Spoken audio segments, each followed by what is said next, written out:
I mean, she's very loved, and I'm going to miss her tremendously. Although she did say she was going to help out when she could, because we can never let anybody go, and not her especially. I will miss you greatly. Thank you.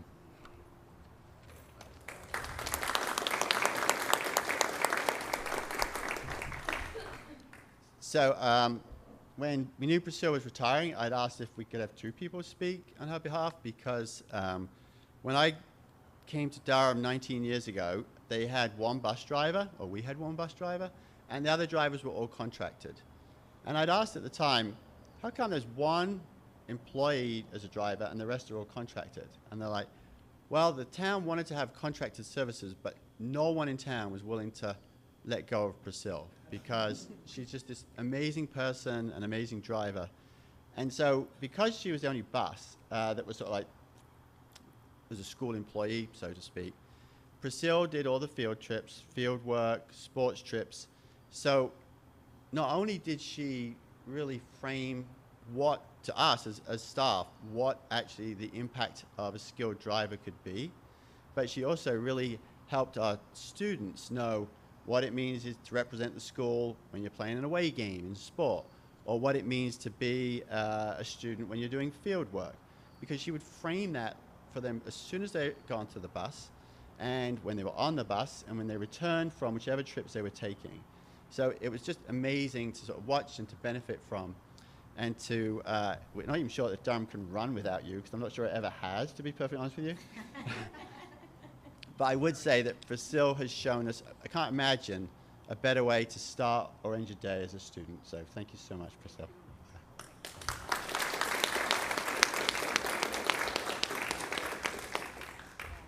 Could we all just give her one more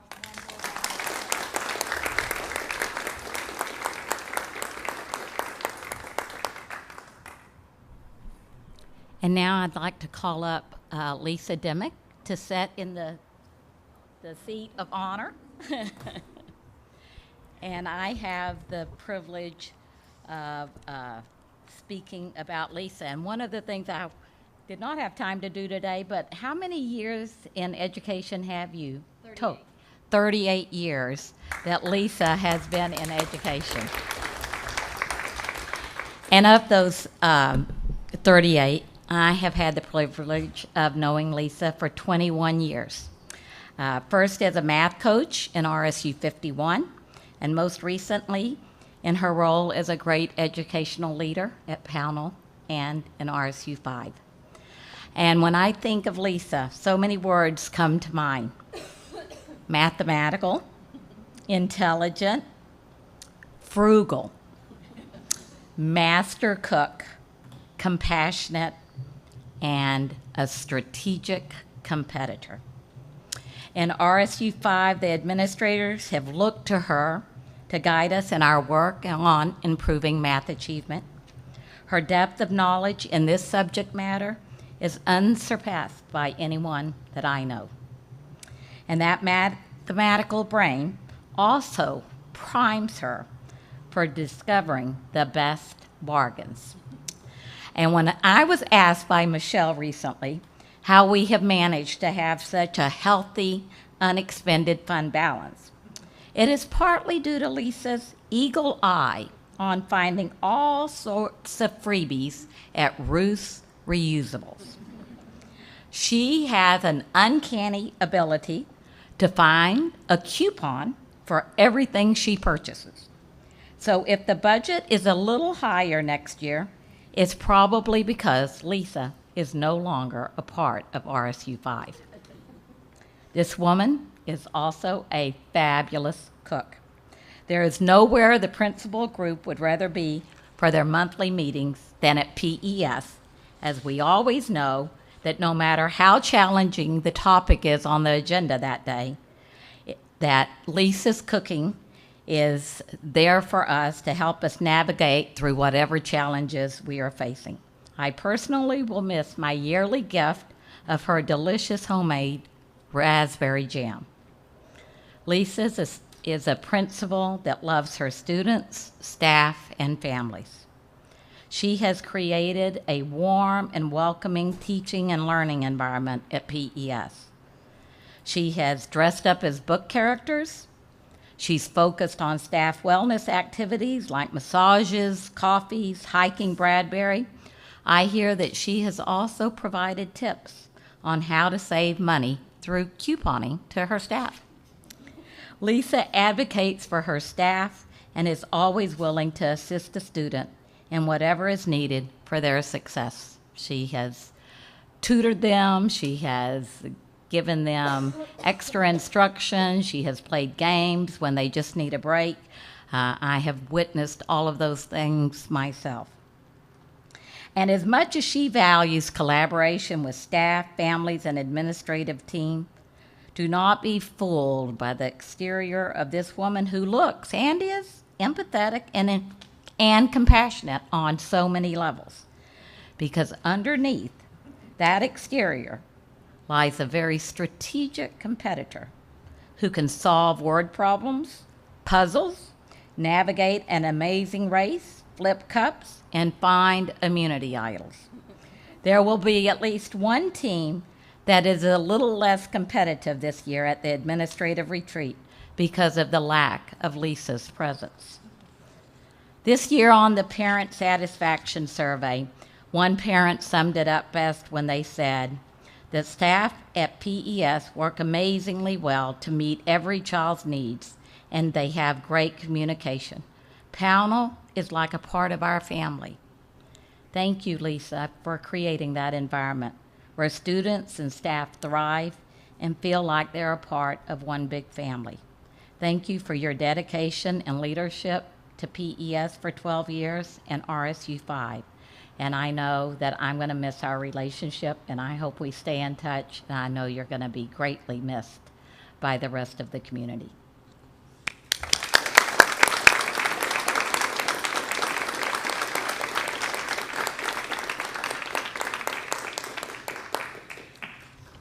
And now Lisa's going to speak about one of her staff members, Pauline Gillis. So Pauline, would you come up? And I know that she's going to do this with Will.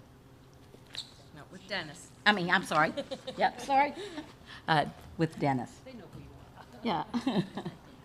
Have a seat. Want me to go first? No. You want to go? You want to go first? Go ahead. You told me you wanted me to go. No. So remember I said I was going to say something again? Again, 38 years this time.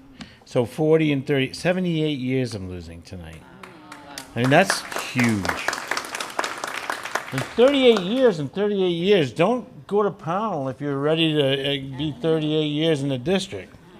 Because we don't want to lose anybody else.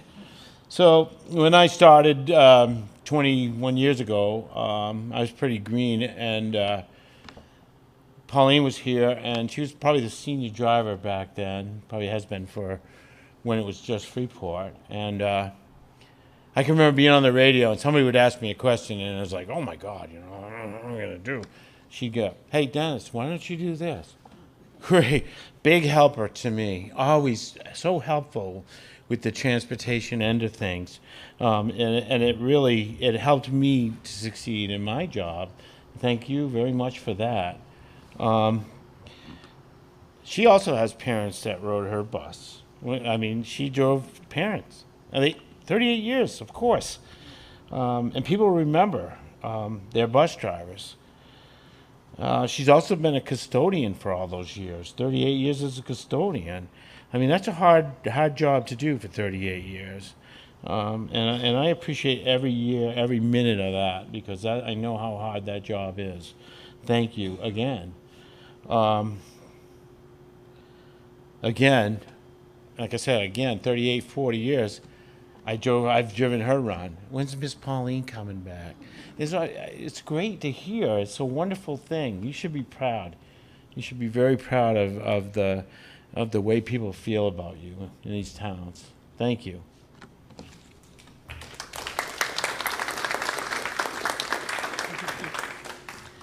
So while you've been in the district for 38 years, you've been at Pownell for 4, but for me, you came home to Pownell because you are truly a part of our family and our team, and we have loved every minute of having you there. Your attention to detail, your relentlessness on making sure that everything gets done right is just so admirable. And the personal touches. So for those of you that don't know, Pauline is a great crafter. So we'll come in and in the entryway, there's a snowman or there's a sunflower. And so, she takes care of our building like it's her home. And the same thing for kids. If she and I have a conversation and somebody needs a little TLC or somebody's feeling nervous or something, she takes those kids right under her wing and makes sure that they have a successful bus ride and feel known and appreciated on her bus. So I couldn't have done COVID without you. It took so much creativity, and Pauline got out the staple gun and the saw. When we celebrated, it was her balloon arch that we had to welcome our kids back on the last day of school, creating barriers that would work on tables. That was her, just really putting in her creativity and time. And I think one of the ways that showed was other people were losing tents. Well, the sandbags that this lady knows how to put on the tents made it so we didn't lose a single tent. And it was her attention to detail that did that. And all those craft fairs that she's been to. So I'm excited for you for this next chapter. I hope we can see each other at those craft fairs. And I just want to thank you for being such a wonderful part of our family and a friend. So.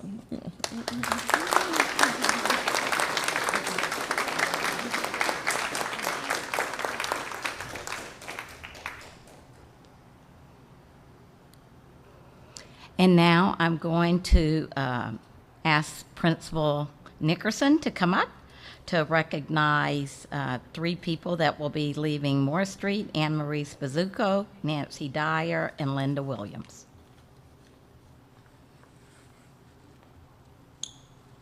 Anne-Marie first. Yes. Anne-Marie, your bag's up first. Here we go. I know she calls it the seat of honor. You all look like it's the hot seat when you go in there. So Anne-Marie has also been in the district for 40 years, and she's worked across Grove, Moore Street, Mouse Landing, and back to Moore Street schools in that time. She's had a variety of teaching roles between special ed, regular ed, and a combination of both. She spent most of those years at Moore Street as a kindergarten teacher, the age group that seemingly has stolen her heart. And we even have a copy of one of her colleagues' kindergarten screening with Anne-Marie's name on it as the assessor at the time. Anne-Marie will often be the one to request the trickier students, the ones she knows will need a little more extra care and attention. And then when she has them in her classroom, she meets them where they're at and gives them just what they need. Anne-Marie is the kind of person who does not like the spotlight on her, but will always be the first to quietly volunteer for the extra duty when that needs to be covered, or taking on the least desirable room so that a new person doesn't have to have it. She definitely is the one that takes care of others. She's been a mentor to many of our young teachers before there was even an official title for the role. She's our resident font of knowledge around certification and contractual requirements. And I think this must be the first summer since she started teaching that she will not be working. And so it'll be, I'm not sure really know what to do with your summer. And so she's going to be terribly missed as part of our teaching team, and we'll wish her well on to her next adventures.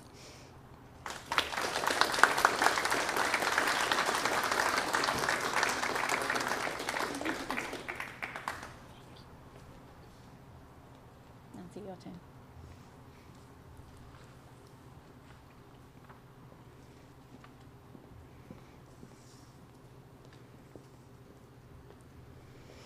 So between Nancy and Anne-Marie, we are suffering big losses for our school community this year. So Nancy's retiring after 33 years in the district. And throughout those years, Nancy's been an ed tech at Moore Street, supporting students with literacy, math, and just about anything else they might need. Nancy's one of our most reliable, hardworking people I know. She's the kind of problem solver who has solved the problem before she even makes anyone aware there was one in the first place. Nancy not only supports our students, but she's a supportive colleague and kind friend. She's the go-to person for so many things in our school. She's taken particular pride in the organization and running of our book room and interest in our playground as we've developed it to provide a variety of opportunities for different types of play. Nancy's always the first to volunteer for recess duty and is sad if other priorities bring her inside, even on the coldest of days. I asked her to give me plenty of warning if she was planning on retiring, as she does so many hidden extras in our building, and her absence might truly result in the house falling down. I think about it as like the game of Kaplunk, and maybe Nancy is the pin that will make the marbles come down. So Nancy will now have more time to spend with Dawn and her family. We had a party with our staff just before we came today, and she's got travel plans. So we'll miss you terribly, Nancy, but we know you're going to have some fun.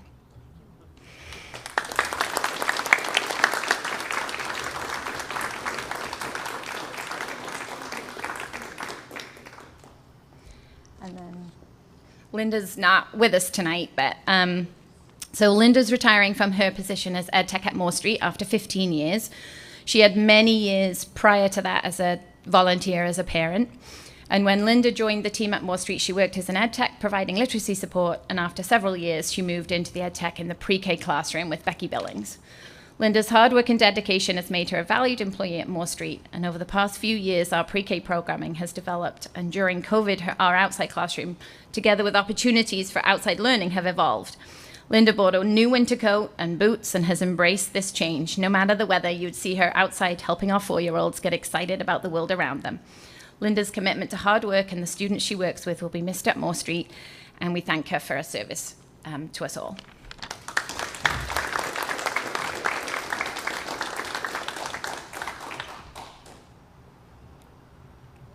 And now I'll ask Principal Grimm to come up to recognize Susan Simmons and Tom McKibben.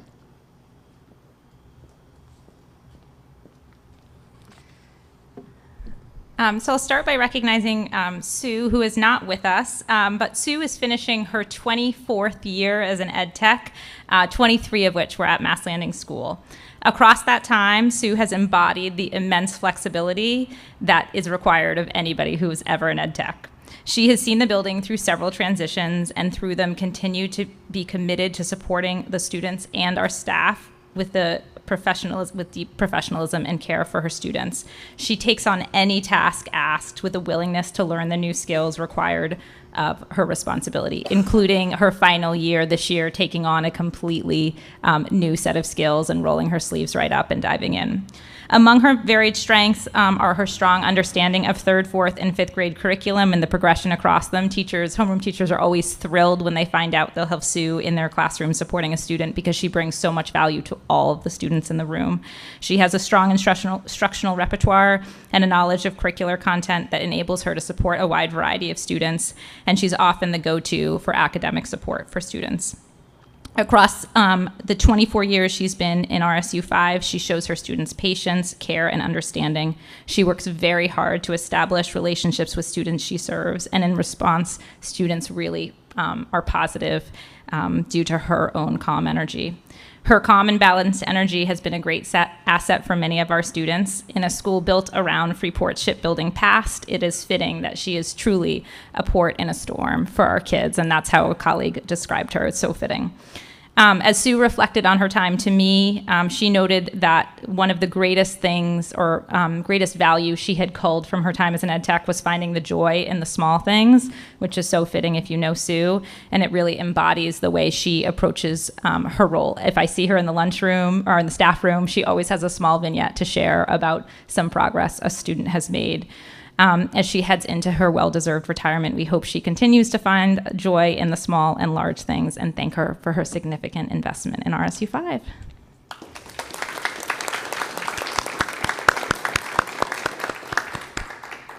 Tom McKibben, known as Mr. T.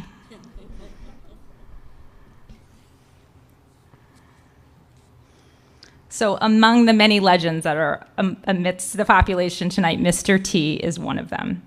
When I encounter alumni either young adults or older adults in the community. One of the most frequently asked questions I receive is, does Mr. T still have his cheese ball catapult, which is this. This item is a legend in our community and at Mass Landing School. And as I reflected on Tom's 28 years of service at Mass Landing School, including a stint as a principal, he loved it so much he went back to teaching. I was struck by some of the dramatic parallels between this catapult and his career. The first is that he is incredibly flexible, just like the rubber bands on this catapult. He has seen countless shifts in education and leadership within the school, and through those has navigated these challenges and in the very structure of Mass Landing School with flexibility and a willingness to learn. As he once said to our literacy strategist, he is proof that you can teach an old dog new tricks. But I will also say alongside that, one of the things I most respect about Tom is that amidst those shifts, he also holds tight so firmly to the things he believes are important for kids.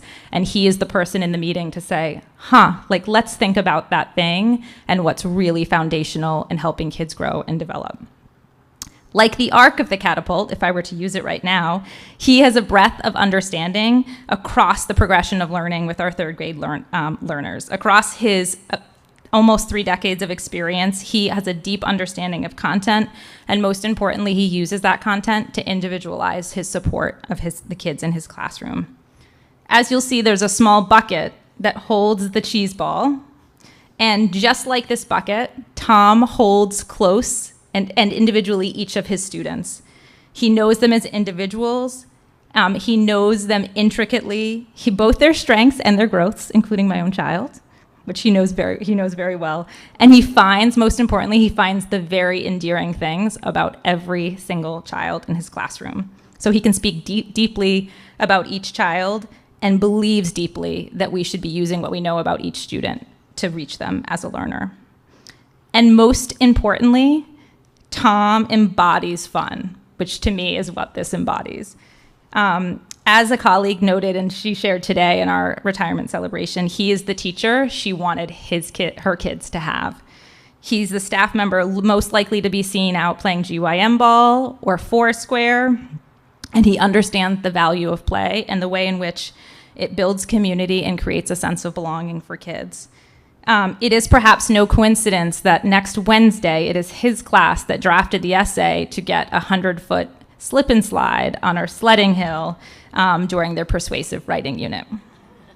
I anticipate he also may be the first among us to use it. Yeah, okay. Like the sturdy foundation of this catapult, he has been a foundation of Mass Landing School for the duration of his career. His commitment and his loyalty to our school community are truly unparalleled.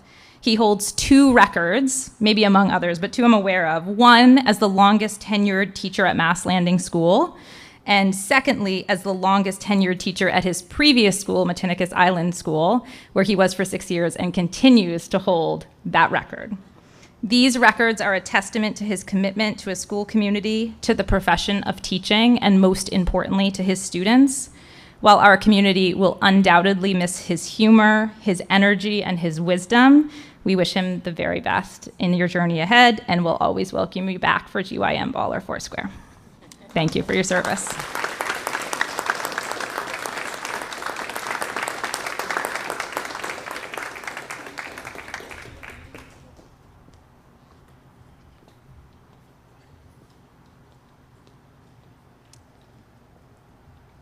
Any chance you walked off with the piece of paper that was there?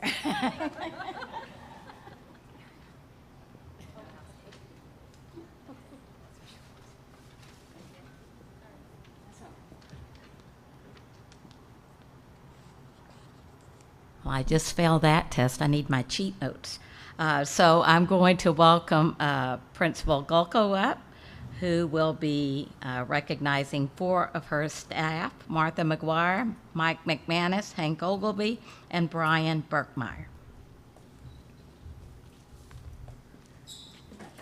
Good evening, everyone. It's always hard to say goodbye to our staff members who are retiring from FHS, But this year is particularly difficult as we are saying goodbye to some true icons of our school. Dr. Foley always mentions the collective number of years of service of those who are retiring each year from the district. For just our 4 FHS teachers and staff who are retiring this year, we are celebrating 109 years of serving our high school students in our community. And I'm humbled to recognize each of them tonight and all that they have given to our school. First is Martha Mcguire, who could not be here with us tonight.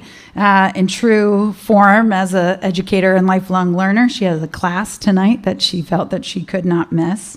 Martha Mcguire has been in the RSU5 school district since 1988, where she started working with kindergartners, and then she moved to Mass Landing, and then she's been at FHS for the past 8 years.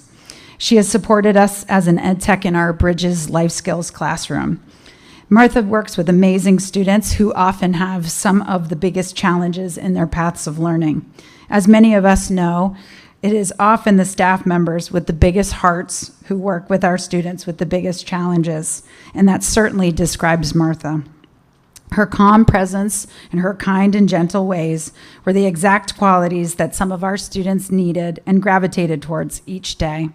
She was always willing to help a student, a colleague, her Bridges team, whoever needed her. I'll miss our chats at lunch, though I am pretty sure that she will never miss lunch duty again, since today was her last day, especially on a rainy day in a room full of wiggly teenagers. Martha has dedicated herself to the students and staff of FHS and RSU5, and we are so grateful for her 34 years of dedication, and we will certainly miss her.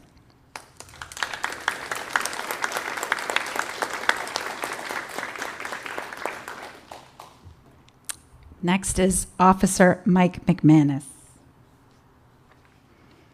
I know he loves coming to sit in this hot seat right now.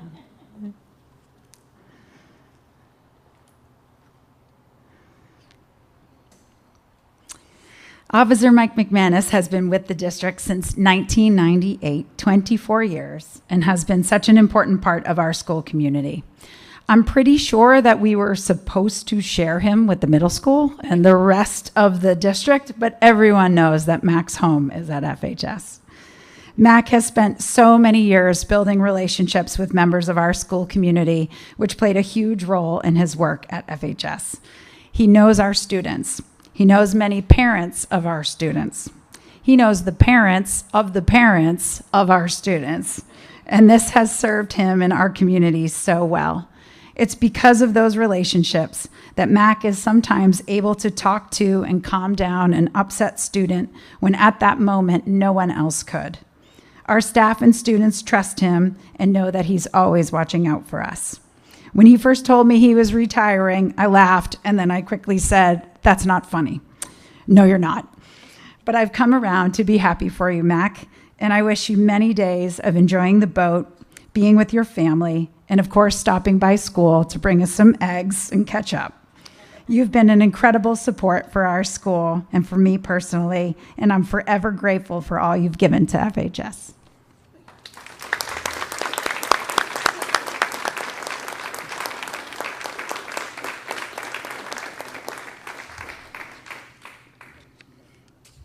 Next is Brian Burkmeyer.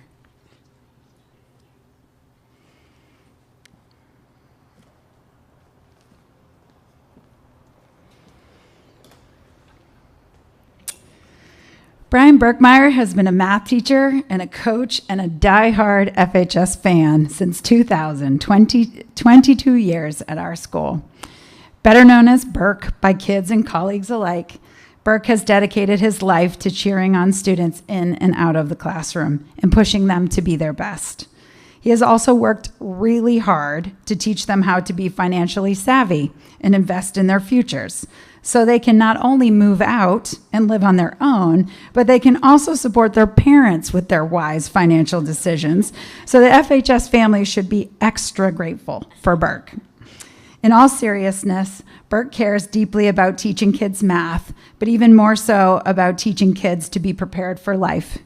So many times, Burke brought the real world into his classroom and shared stories about his farm, his business ventures, the risks that he's taken, the adventures that he's gone on, all in an effort to teach kids to put themselves out there, to take a risk, and to find success. So many of our students have internalized those life lessons and math lessons from Burke and are taking on the world with his help. We'll miss you, Burke, and your coffee cup, and your amazing stories, and your love for our school. Thank you.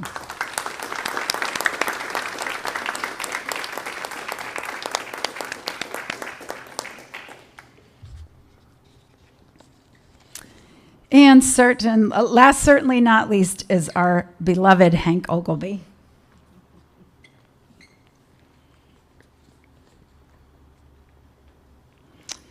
Hank Ogilvy, our social studies teacher, a coach, a mentor to colleagues, also a fan of all things FHS, is retiring after dedicating 29 years to our district and giving so much to the Freeport community, beginning in 1993.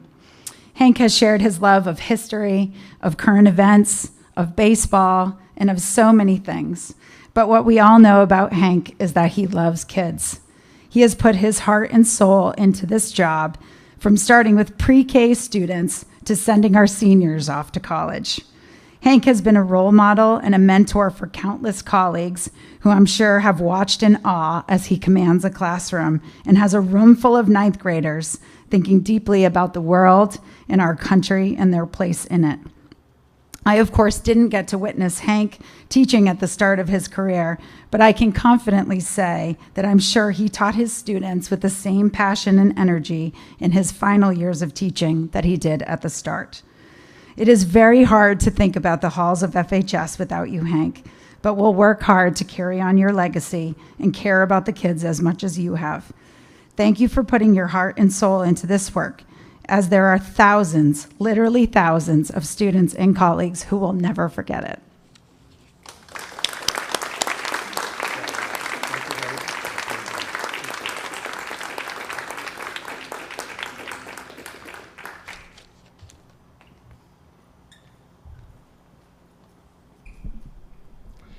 And I have the honor of recognizing our last retiree for the evening, Dr. Bonnie Violet.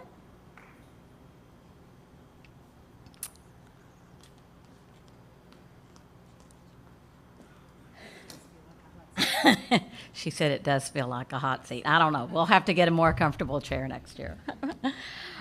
In my 25 years of knowing Dr. Bonnie Violet, the saying that first comes to mind when I think of Bonnie is still waters run deep. Bonnie, you are someone I know I can count on during calm seas and raging storms. When one is at sea and the seas get rough and the voyage takes an unexpected turn, the tendency is to find a safe harbor and wait the storm out. Some storms don't go away so quickly, and you have to make the decision to continue forward in the storm and move forward. When the crew sees the captain going forward, it inspires others to feel safe. The mark of an exceptional leader is one that can thrive during a storm. And Bonnie, you're that kind of leader. There are so many storms in our time together that we have navigated in my time in knowing you. The first storm I think about is the 2-year never-ending storm of COVID. You helped navigate us through the ever-changing standard operating procedure. You calmed the worries of the nurses, meeting regularly to answer so many questions. Do we have enough PPE, enough masks, enough gowns, enough hand sanitizer? When do we quarantine staff and students? When they're traveling outside the state, inside the state, outside the country, to grandma's house? How about if my mom's father's uncle was exposed? Do I still need to quarantine? How about if I were outside the whole time but ate with the contracted person for no more than 10 minutes? Do we accept rapid test, PCR test, home test, Binex now? How about pool testing, Bonnie? Who's swabbing? Who's entering the data? Who's calling the parents? And where do we isolate the person once they've tested positive? You navigated those infinite number of questions and remained calm in the midst of the 2-year COVID storm. In the position of Director of Instructional Support, there are always the storms of the unknown. The most recent was our new arrival of the new Mainers this spring. Bonnie, you embrace this newest challenge, and you always see the opportunities that lie in the midst of the challenges. You rolled up your sleeves, and you've gone out numerous times to enroll our latest new students, getting to know them, reassuring them that they will be successful in your RSU5. Your calming presence has ensured their smooth transition into our schools. In special ed, there's always the unknown, I'm sorry Candy's not here tonight to nod at this, of when is the next litigation. And you have navigated and facilitated numerous potentially contentious situations, always keeping your focus on what is best for the student, while allaying the fears of the parents and staff. Because of your highly honed facilitation skills, we have had very few out-of-district placements in your time here and very few litigations, and that's a win for everyone.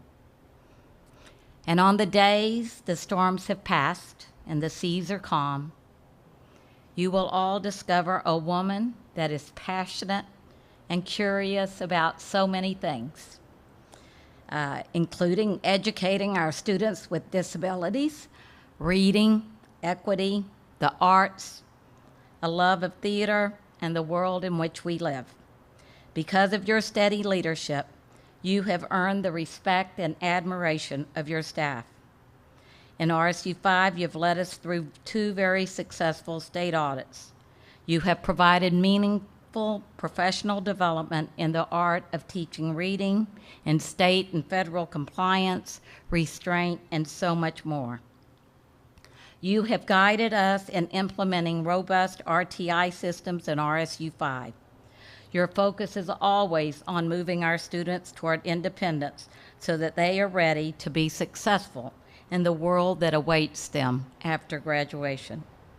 As you have poised our students on a path for success when they leave RSU5, we want to wish you well as you begin to position yourself in a path to success towards retirement.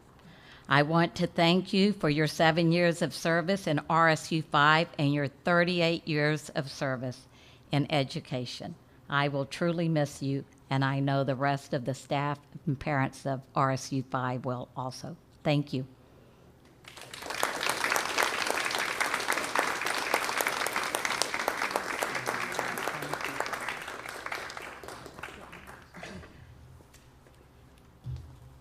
And can we just do one collective applause for all of our retirees?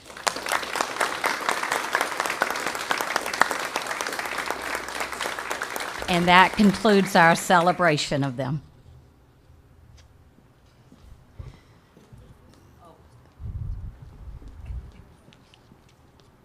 And it's not mandatory that you stay for the rest of the meeting. But of course, you're welcome if you want to. And don't forget, I really recommend the lemon cake. Make sure you take a snack.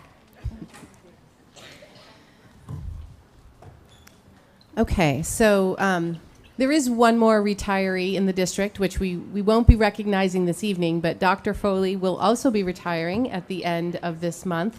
And so I just want to remind folks that we will be having a farewell reception tomorrow from 3 to 5 at the Old Town Hall meeting place right next to the building right next to the Hilton Garden Inn on Park Street. So hopefully folks can stop in, and I think there'll be more snacks there. So please come join us.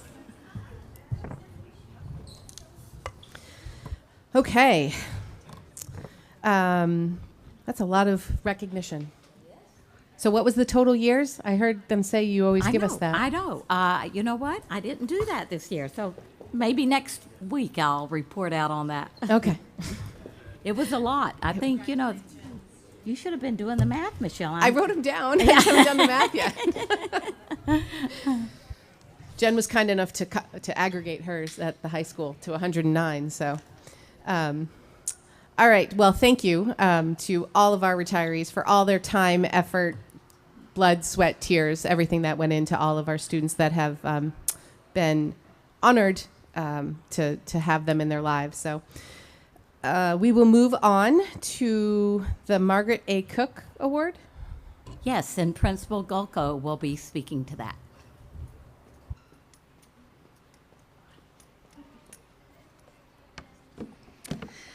Unfortunately, tonight, neither Erin Taylor, who is our Latin teacher and Latin Club advisor, or our student recipient could be here this evening, but I am very pleased to share this wonderful news about one of our students. 2 weeks ago at the Spring Latin Convention, senior Enzo Chicatano received the first ever award of the Margaret G. Cook Cup for Excellence. The Maine Junior Classical League is the statewide event in which our Latin Club students participate. This award will be given yearly to the student who goes above and beyond in all aspects of service to the Maine JCL. Mrs. Cook has been a vital part of the Maine JCL since the beginning. She was the state chair for many years, giving her time and energy to the JCL. As a Latin teacher at Winthrop High School, she taught countless students about Latin and the Romans and shared the magic of JCL with them. Students who receive this award exemplify what it means to be a JCLer in Maine. Enzo was selected to be on the board of the Maine JCL officers in the spring of his freshman year in 2019 and was able to serve at one Latin convention before the pandemic canceled all in-person events. Since that time, Enzo has worked tirelessly to keep our own Latin club functioning, helping organize scavenger hunts, trivia days, weekly Latin club meetings, as well as continuing to be on the board of state officers through the pandemic, hosting conventions and competitions via Zoom and Instagram. And he's weathered the storm of the past 2 years with unflappable grace and a sense of humor. We cannot express how fitting it is to see Enzo receive this award on behalf of his hard work and dedication to the classics in the state of Maine. Enzo is with our other seniors on our beautiful boat cruise tonight, but I'm very proud to share this information about the award for Enzo. Thank you.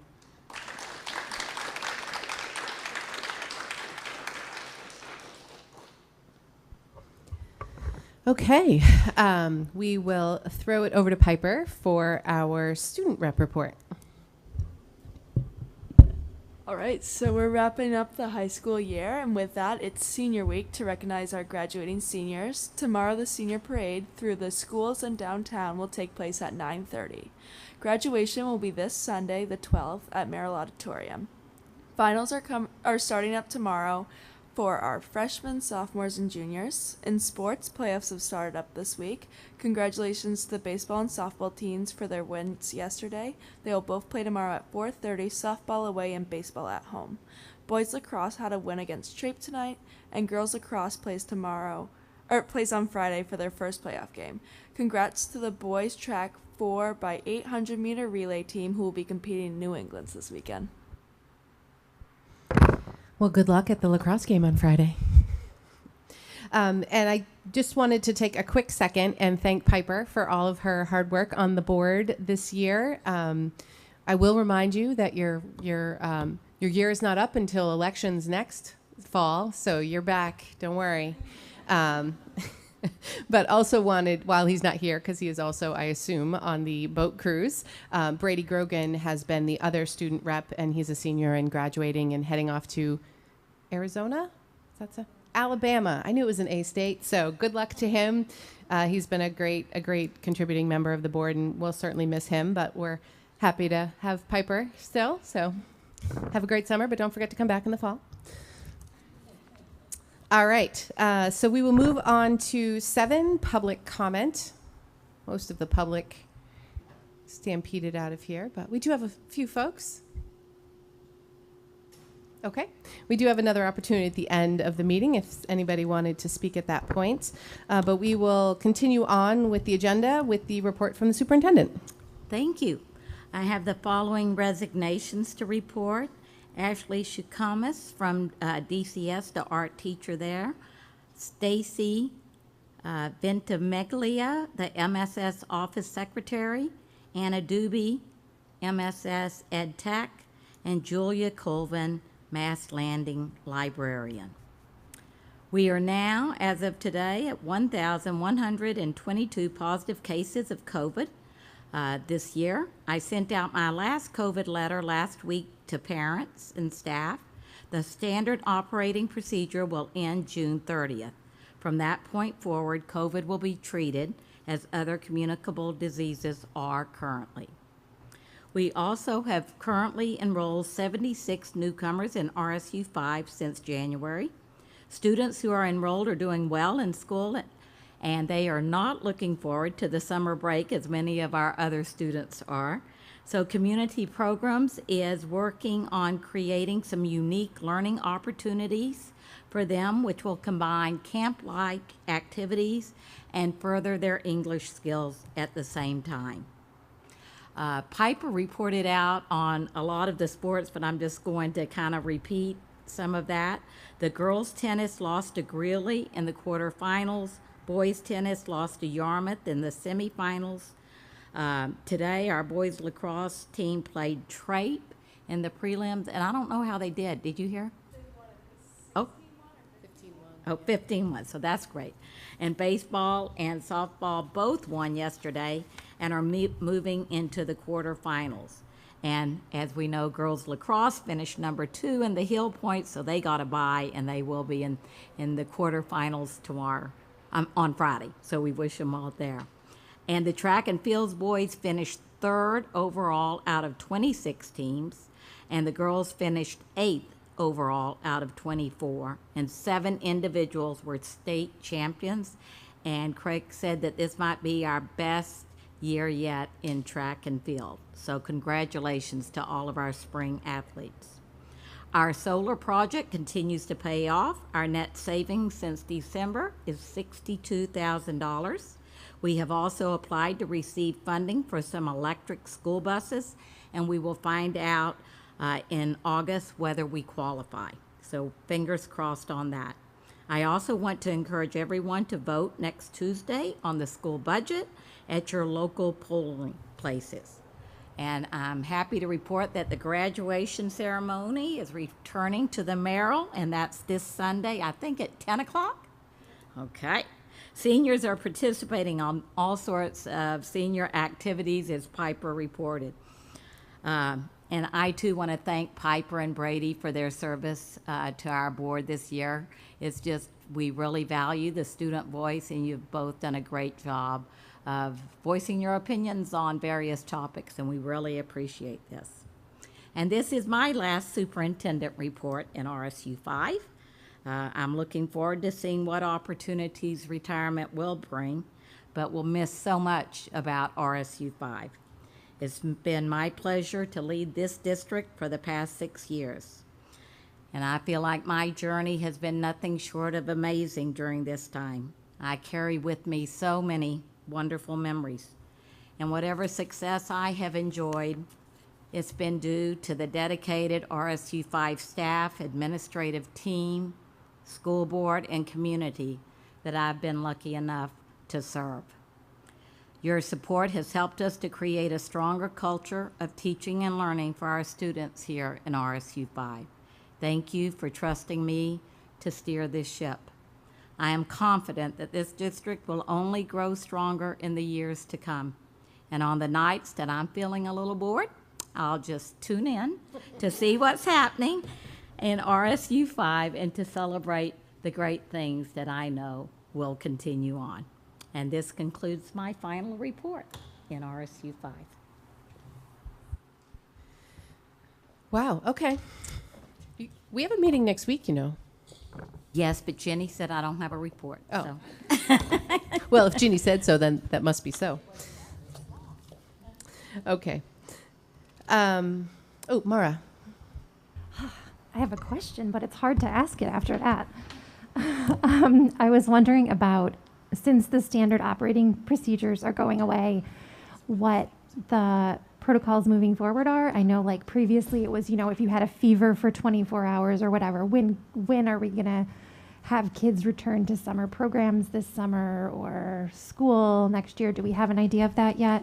Just curious. I think that, we will be, obviously when kids are symptomatic, we send them home. And, there are specific protocols where we've had to do certain procedures, like for whooping cough, if you have so many. And so we'll be following those procedures. But otherwise, it'll be kind of what it was pre-COVID.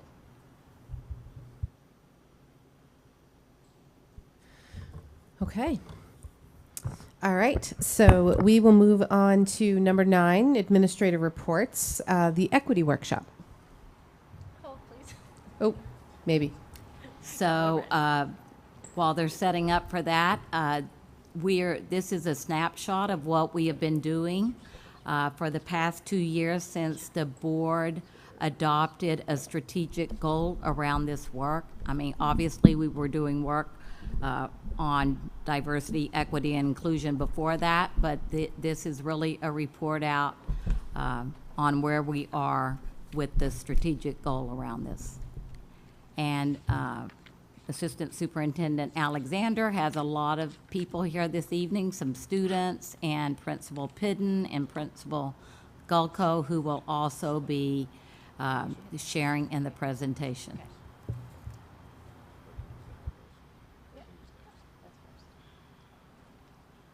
Perfect. Oh, you did? Got it? Okay, great. Thank you. Hi, good evening. Thank you for your patience while we are setting up. I wish this was just slightly taller. Nobody else does, but I do. Okay, so good evening.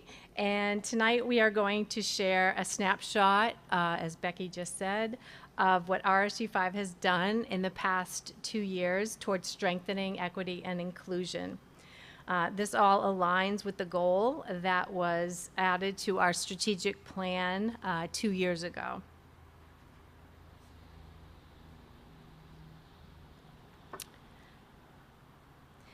Here is how we define the work. So RSU5 recognizes and values the variety of ways diversity exists across our community.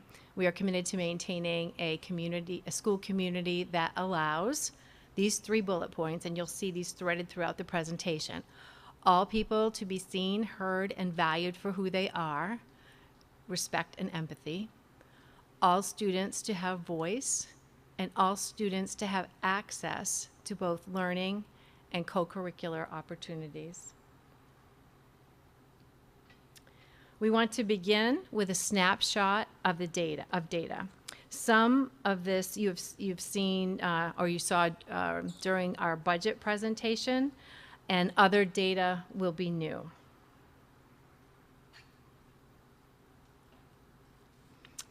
If you remember these 2 slides, this is regarding reading. Our economically disadvantaged students are entering with learning gaps. As you can see on the BAS, which is the benchmark assessment system, and the MAP assessment, otherwise known as NWEA, from last spring. They do not, if you remember, they are not making progress in comparison to the district as a whole. And you can see on the right, the MAP assessment, that the gap closes as they go up, but it's still an area that we're working toward. And then this is just the math snapshot of the MAP assessment, also the NWEA, and you can see the discrepancy is also present there. Although we cannot specifically identify our students who are economically disadvantaged due to privacy laws, we are addressing the needs of all students who are lagging behind. This summer, reading resources are being mailed weekly during the summer to identified students rising in grades 1 through 8. This is based on Richard Allington's research. We also have summer learning happening at the schools, and at each school it looks a little bit different from the other school to respond to the community's needs and desires. We also had continued RTI support academically this year. And the last bullet is our extended school day. One of the projects that we had added was to help support students either before or after schools at the district level.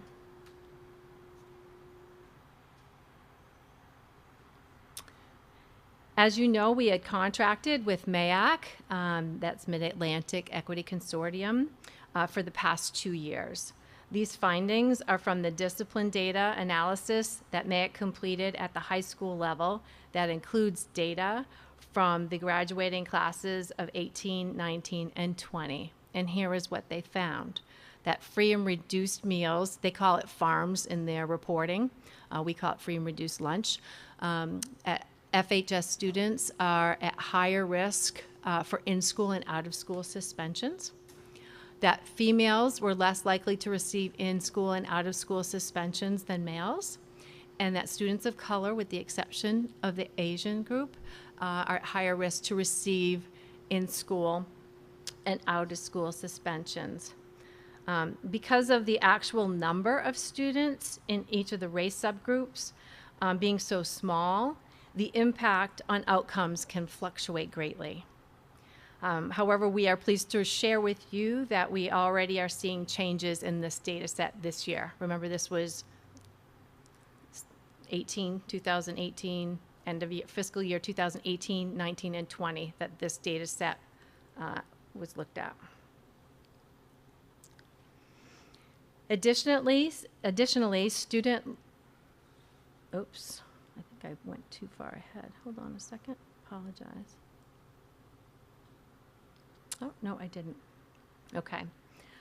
Are our friends here? Yes, they are. Okay. Additionally, student-led conversation on school culture have taken place this past year with the assistance of Jennifer Chase from Ed Forum of Maine and Cortico, which is out of MIT. This is the first high school that we believe has done this work in the state of Maine. And now I will ask our FHS students, Will Dunham, Ava Klein, and Kira Miller, to present their process and findings.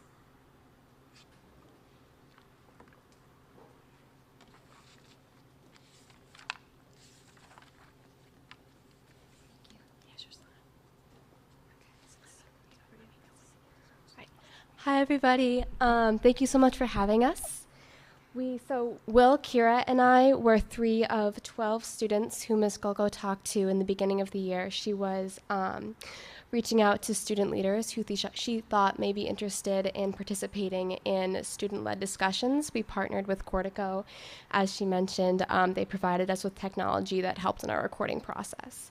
So this basically involved, we had a few 2-hour sessions of training where we went through the kinds of questions we wanted to be asking students, mostly with the goal of just discussing whatever the students felt like were prevalent issues at Freeport, at least in the past few years that they've been here. And we selected some students specifically. We allowed them to opt into the discussions if they were interested in talking, but we also did a random selection so we would be able to have a mix of perspectives. We didn't want it to be just people who were really wanting to reach out. So we conducted these discussions over 3 advisories, talking with a total of 52 FHS students. And yeah, so these discussions were then uploaded to the Cortico technology, and that essentially scanned through, and with the help of some MIT grad students, they organized all of the information into the issues that students found to be most prevalent and mentioned the most. They also, as you'll see in the charts that show up, they showed connections between issues and broke it down into some major categories. So we're going to go through those now.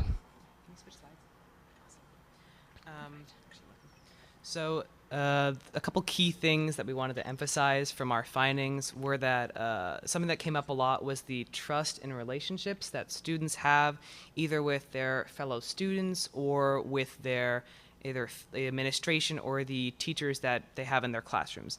And this kind of tied into communication, where a lot of students wanted to emphasize how they wanted more open communication with their teachers, other students in other grades, and administration as a whole.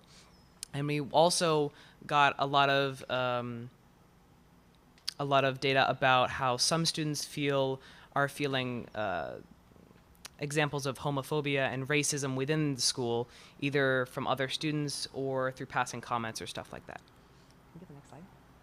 So the first big area was communication. This was the underlying topic that we wanted to conduct these discussions in the first place, because we felt that there was a disconnect between students at different grade levels, students with their teachers, and students with the administration that actually makes the policies and decisions that affect the students and their day-to-day lives. So a lot of students expressed that they wanted change, but they weren't exactly sure how to make that change and who to go to, and that they feared that the administration wouldn't be responsive to that sort of change and that kind of voice that comes with those students. And this was across the board, not specifically to any one type of person, grade level, gender. It was everyone wanted to be able to express their opinions to the administration, but there was just some sort of disconnect. And another thing was there was a lack of trust between students and administration. Why this is, there's not exactly 100% reason why. It's a bunch of different things. We're not really sure exactly what it is, but we know there is a distrust between the administration and students that we found during these conversations. And so what they really want is they're open to trusting administration and teachers and other students, but they want that same trust and respect given back. We want to be treated as adults and as people who are going to be adults in the community very shortly. Oh, so this is an example of one of the charts the technology generated. So it's a little hard to see since the writing is small, but each dot is an issue that was mentioned by students. The size of the dot correlates with how often it was mentioned, and the thickness of the lines drawn between the dots correlates with how many times two issues were mentioned together. So I'm not sure if we're able to zoom in, but if you look closely, you can see that communication and student admin, there's a very thick line between those two issues, meaning that they were frequently mentioned together. Do you want to talk about this one? Okay. So this was another major concern that had come up through our research, which was discrimination in the school community. A lot of students, specifically part of the LGBTQ+ community, found that the way some teachers acted towards them was different, and they did receive a little bit of discrimination in that aspect in classrooms as well, sometimes with their own peers. And this was brought up to our attention multiple times.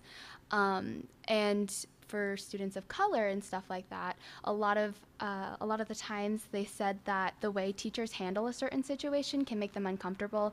And we know that teachers do get training, or at least have had training on how to deal with situations. However, we think that it might be helpful if there was a better feedback loop that made it more personal and more tailored to the student and the school community to better react to those specific situations. Because sometimes students feel uncomfortable if a teacher says something in the middle of class or in front of people, and while this action should be done relatively quickly if there's some issues with race and homophobia, it should be done in possibly a different way, because it makes some students feel uncomfortable.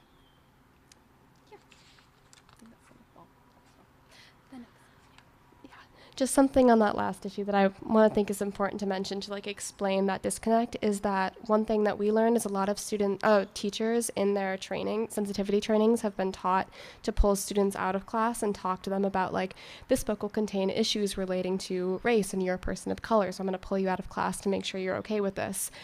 We got feedback from students saying that makes me really uncomfortable, I don't like that, and I want my teacher to stop doing it, which is completely contradictory to what the teacher has been taught. So what we're hoping to do with what Kira mentioned with that feedback loop is prevent us from getting caught up in that. So anyways, the next issue or area of concern that we came across was rules and policies. This, I think, connects a lot with the student and admin disconnect in communication anyways. So as I assume many of you know, we've had a lot of issues with bathroom vandalism this year. And a lot, at least in the groups the students that I talked to, many people felt that the way that the vandalism was dealt with wasn't necessarily effective. I know it's been really hard for administration to necessarily pinpoint those students, but maybe if we could incorporate some of the student feedback we've found through these discussions on possible ways of how to prevent future vandalism, that could be beneficial. I think as a group, we kind of figured that might be a way to go about it. Next was that sports teams are a point of pride for many students. However, there are policies that lots of students disagree with and concern about the focus on boys' sports over girls' sports. This is an issue I've heard about all throughout my personal high school experience, and an issue that I know is being talked a lot about, at least in our Lang class.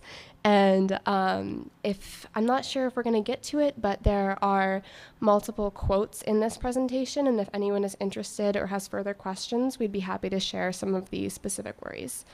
The dress code was another area of concern. I know we're kind of in a waiting period where we're not sure exactly how we're dealing with that, but at least in the past few years, there was a lot of worried about, or at least complaints from students about certain people with certain body types feeling targeted by the dress code. Like if a person is super tall and they're wearing the same shirt as a person who is shorter, the person who's taller gets dress coded. If the person has bigger this, bigger that, depending on their body shape, they would get dress coded, where someone else might be wearing the same shirt and they don't get dress coded. So I'm sure you're familiar with that issue, but it's another area that was brought up.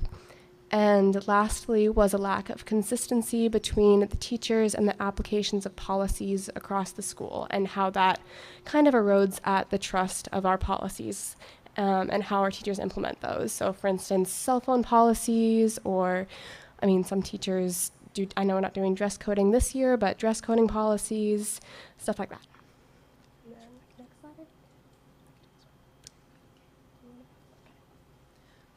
So lastly, we also wanted to mention that we talked to these students about a whole range of topics, and all of them did have positive comments to talk about the school community that we have at FHS. A lot of them did express pride and gratitude, and they all had relationships with their peers or a teacher that they felt really close with and they could come to with issues, which was really important for us to see.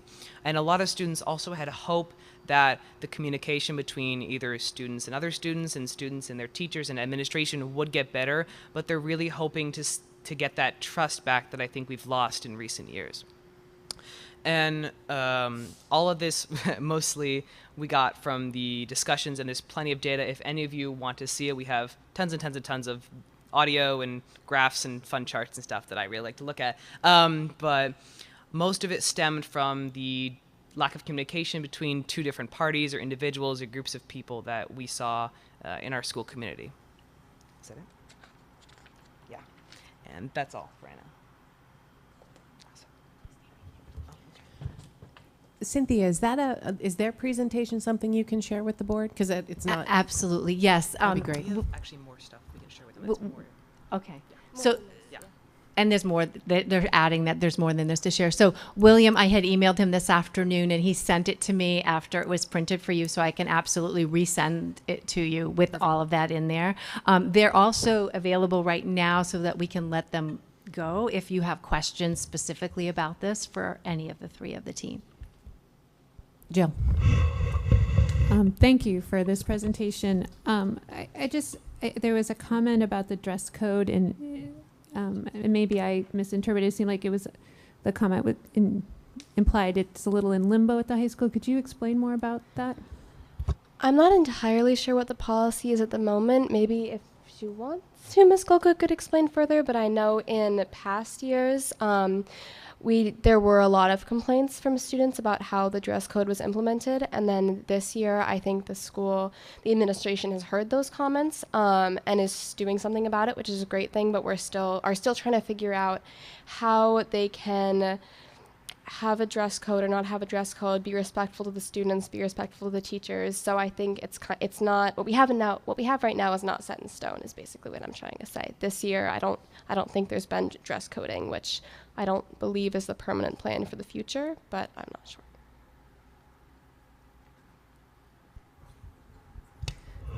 I was going to say, I think Jen's coming up behind you. taller than me. I can share that, one of the major concerns that we heard from student was, and principals across the country, but certainly in Southern Maine who I connect with are struggling with how to implement a dress code that doesn't target one gender over the other. And so the parts of the dress code that have not changed is that there can't be any images of drugs, alcohol, tobacco, hate speech, anything that's related to that. And so that has been consistent. Students are not allowed to wear anything that has those images.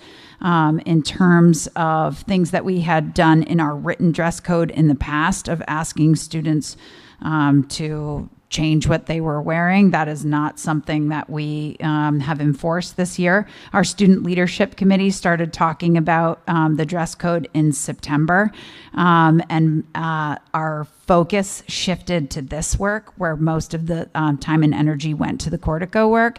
And we have found that we are really struggling, even amongst the group of student leaders, to agree on verbiage of what exactly we want the dress code to say that respects every student, but also the students have said that they clearly feel like there should be a line. It's just really struggling on what that line is, though there was definite agreement about drugs, alcohol, and tobacco and hate speech.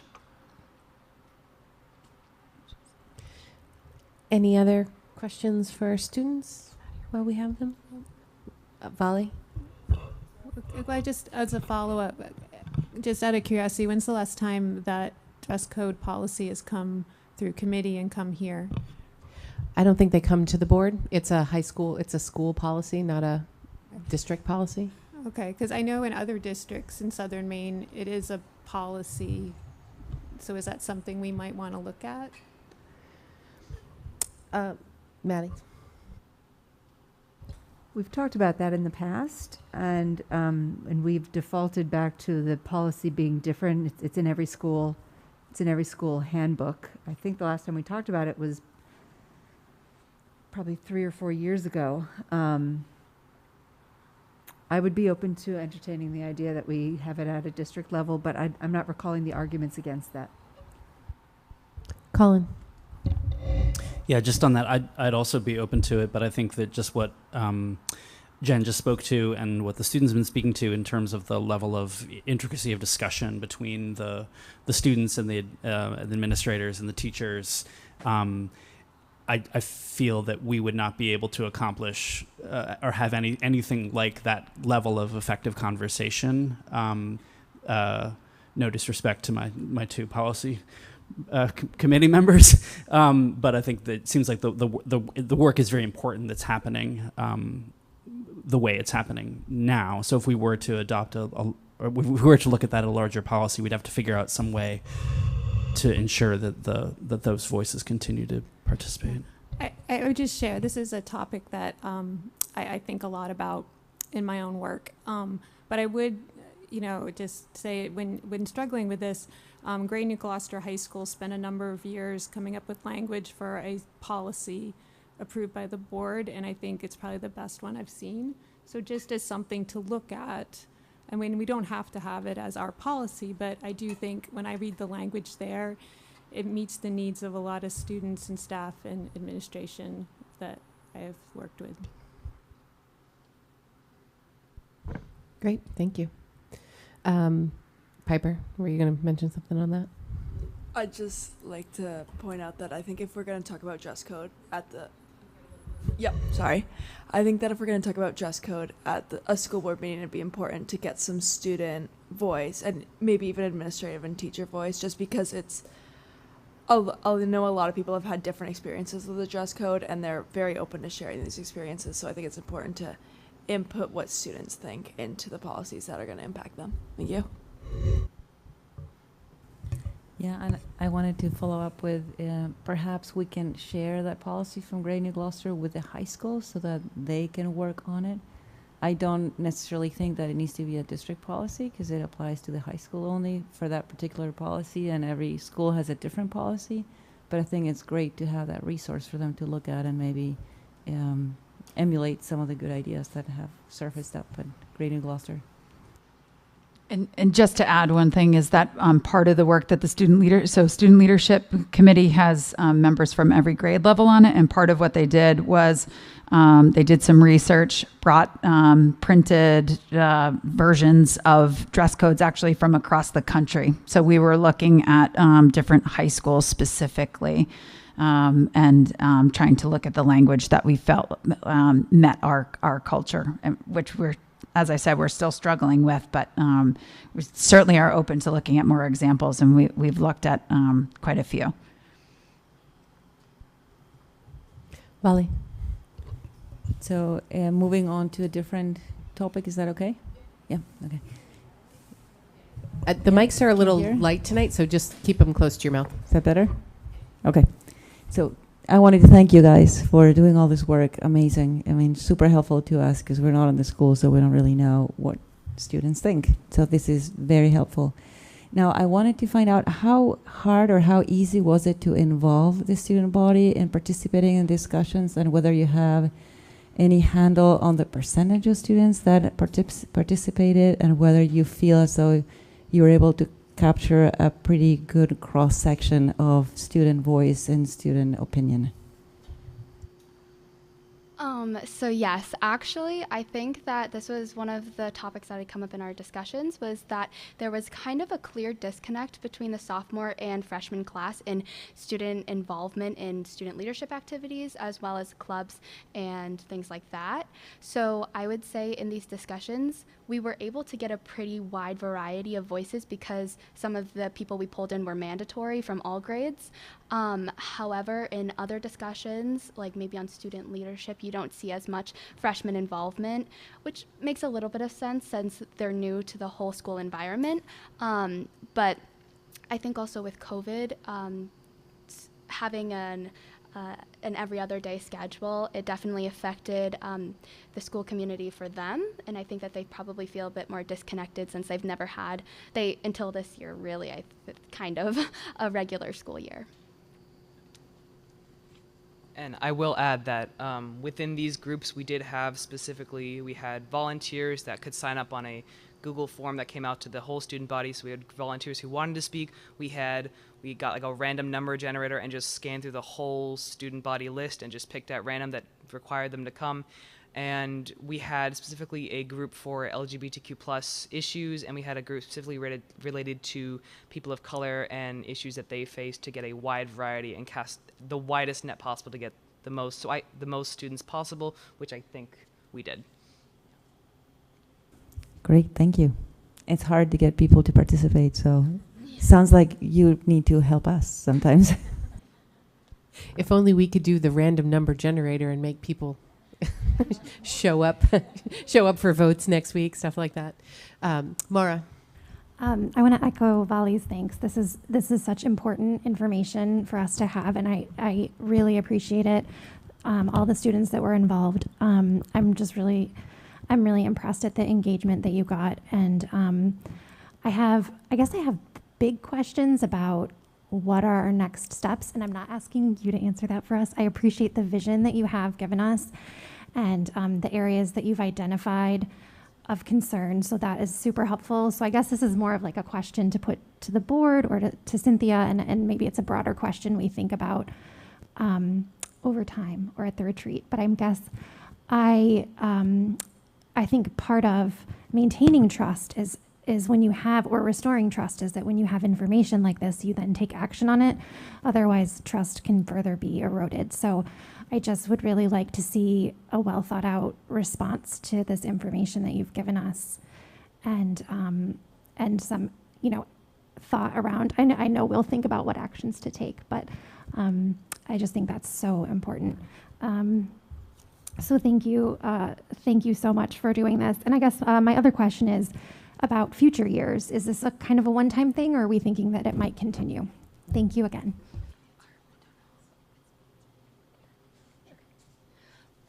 First of all, thank you. I think I agree action is the most important part of this process, and everyone involved in this group agrees with that. So we've scheduled some meetings. I believe we're meeting once over the summer, and then we have plans to reconvene in September when school starts and go over these issues. And we're also meeting, I believe, on the last day of school. And those follow-up meetings are firstly to go through what we've, like our findings, and make some suggestions that we're hoping maybe to give to the administration, or we can also include it in the information that we forward to you guys. And then also in those future meetings, we're hoping to establish a way to continue these discussions, because I think I've heard that in past years they've run discussions and they kind of petered out. And I personally think that it's been a great way to get student opinion. So we do have plans to continue this, hopefully to continue the discussions, and definitely to get some student opinion on action steps. And then also, I mean, obviously, if anyone else has ideas, forward. Thank you. Thank you so much. Yeah, so important to have the students engaged in what the solutions are, I think. Thank you. Maddie. I want to acknowledge Principal Golko and Superintendent Foley for getting this started in a year that, our first year really focusing on student voice. Thank you for doing this. I think this is a really important first step in shifting culture at a really crucial moment when we know, coming out of the COVID era, where student mental health was already seriously on the decline, and we've just seen such a huge downturn in that through COVID. Like, time is of the essence. And I just want to echo everything that's been said about engagement. It's tough to get these kids involved. I know that the work that the three of you and others did, I know it was a lot more time than anyone anticipated. I really want to applaud you and thank you for it, because it was very worth it. And I do want to ask my colleagues and the administration to take as many steps as we can to ensure that it really is worth it. And it's tricky because, these guys are going to be seniors next year. They're going to be even busier than they were this year. And they've already said that the underclassmen are a bit less engaged. So how do we grow that? 52 kids, I think you said, were involved. That's great, but I know it took a lot of tugging to make that happen. So how do you take that and expand it a little bit? I think this is such a pivotal, important moment that I just really encourage us to do everything we can, because I think this has the makings of some really great stuff. I'm impressed with your work, and I want every piece of it, if possible. Anything that you're able to share with us, I would very much like to look through. Thank you. So I just wanted to thank you, Maddie. I just wanted to comment on both pieces. So just as a start, just to scratch the surface, Dr. Foley and I met with the students for 2 hours to go over the data. It wasn't even close to enough time. And then Dr. Foley and I met for another hour and a half with Jennifer Chase, who is helping the students. And so the whole idea is, and I've said this to the students, is for concrete action to come out of that. Some of the things are some small steps that we've already started to take. One is about letting students who have reported something coming back to those, doing a better job of coming back to those students and saying, that we can't share details of how we've handled a discipline situation, but to know that we have addressed it, because students are feeling like they're coming to tell us something and then they don't have any idea of what happens. And a lot of that is because Charlie Mellon and I work really hard to protect student privacy, but certainly that's a change that we've already started to make as soon as students are reporting things. The other one that the students mentioned is the disconnect between grades. We haven't been able to do things traditionally, events that have brought students together. And not only are we going to be able to bring those back, but we've already started talking about rethinking those. What do our spirit rallies look like to generate positive spirit? What are some other things that we can do to bring students from different classes together? And so those action steps are the things that we've started to talk about. We'll talk about at our meeting next week, at our summer meeting, and then looking at how we can get the other some other students involved in this in all 4 grade levels. We did right away, right after the conversations, talk about some methods that would have been helpful to recruit more than the 52 students. We were talking about old school face-to-face interactions and invitations. A lot of this was done digitally. Students are overwhelmed with emails and things like that. So some of those things are things we talked about right away of how do we recruit. So and just, as I said, 3.5 hours wasn't enough to dig into this data. It's fascinating data. It's things that we care very much about, hearing what the students have to say.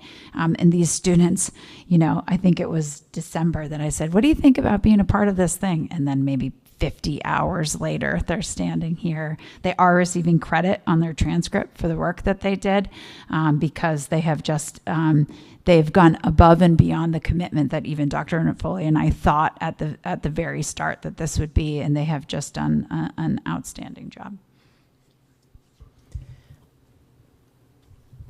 I would like to also just applaud Jen and Charlie for allowing this to happen. It's not many high school principals and assistant principals that would embrace the opportunity to do this kind of work, because it was totally led by students, and that's a little scary. But they really stepped up and did this work, and Charlie and Jen are committed to the work of just building a really positive Freeport High School, and you can see these students how eloquent they are, and I feel like we're in such good hands. When I hear our students stand up and speak, they were doing qualitative research that was similar to the work that I did in my PhD. So I really applaud our kids and what they're doing to really impact change. Yeah, I think it's fascinating and amazing work. I was so excited when I first heard about this project coming up, but I didn't want to get my hopes up that what it was going to come out to be. But it sounds like it's been really, really successful in that you guys have got a lot of information, right? So 52 people isn't a huge percentage, to your point, of the student body. But when you think about what the themes you were seeing were, right? Communication, trying to build trust, those sort of things. I think your best shot at higher participation is action, right? Like taking the information you have and making changes, because the more people see like, hey, that was worth my time, or that was worth so-and-so's time, I've got something to share that they'll actually listen to and maybe take some action on. It's going to start feeding on itself, hopefully.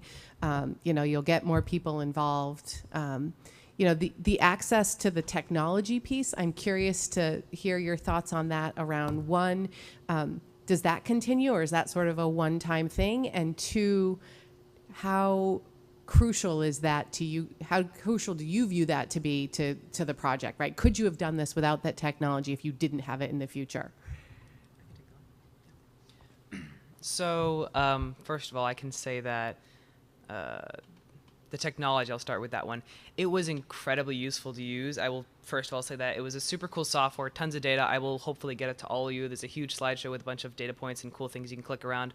But for the actual technology, it was very helpful, because what it did is it recorded everyone's voices there, and since each person speaks slightly differently, it tags them with the voice 1 or voice 2 or voice 3. So you had 6 voices in a little thing, and every time a certain word would come up, the software would tag it. So if you say principal or administration or bathrooms or any of these things, it would tag it as this thing. And we also manually went in there as a group, all 12 of us, and we sat down for an hour. And every time, because things that don't come up, there's just big themes like communication or trust or rules and policies, we would go in and highlight a certain part of the transcript, because it transcribed all the words we had, and so we would highlight it and we would select it as a certain theme or a genre or something like that. And so I think the technology was really useful in getting those big themes out, but I also feel like we would have gotten that without the technology either way. I feel like those were themes that we could tell no matter what we were doing. I think the technology just made it a lot easier to do. I think the technology also added credibility to the data. And I think that's the importance of this kind of project, because you're kind of triangulating different sources. And we are exploring continuing the partnership with them. And so I'm hopeful that we will have access to that technology in the future. Colin. Sorry, I didn't realize it was your hand up. Yeah, I'll just echo all the thanks and admiration and appreciation that you've been showered with appropriately, and to the collaboration with the both with the student body and with the administration on pulling all that work together. Your fabulous presentation is smack dab in the middle of our larger board meeting, but more specifically within a larger discussion of, as the title slide says, strengthening diversity, equity, and inclusion in RSU5. And you've clearly touched upon a number of with your top 3, communication, discrimination, and rules and policies. You've really, I think, helped target some of the areas in which that could help us think about those questions of diversity, equity, and inclusion. But I did wonder whether there were any other salient details that really emerged in that you think would be important to highlight this evening as we continued to think about those questions of diversity, equity, and inclusion as it is seen through the student eyes.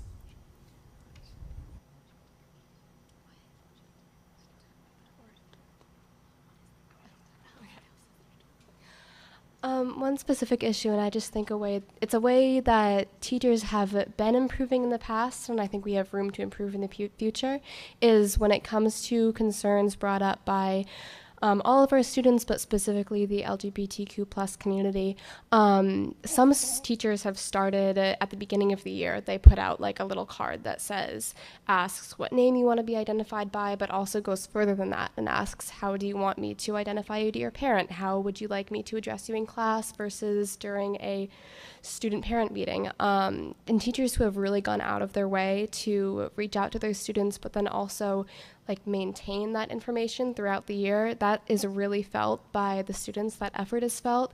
And at the same time, we also heard a lot of concerns about the converse of that, which is in certain areas, a lack of, teachers pinpointing certain sayings or things happening in class that these students are really upset by or triggered by, but the teacher doesn't necessarily it is a relative, not a new issue, but it's becoming more and more prevalent, I think.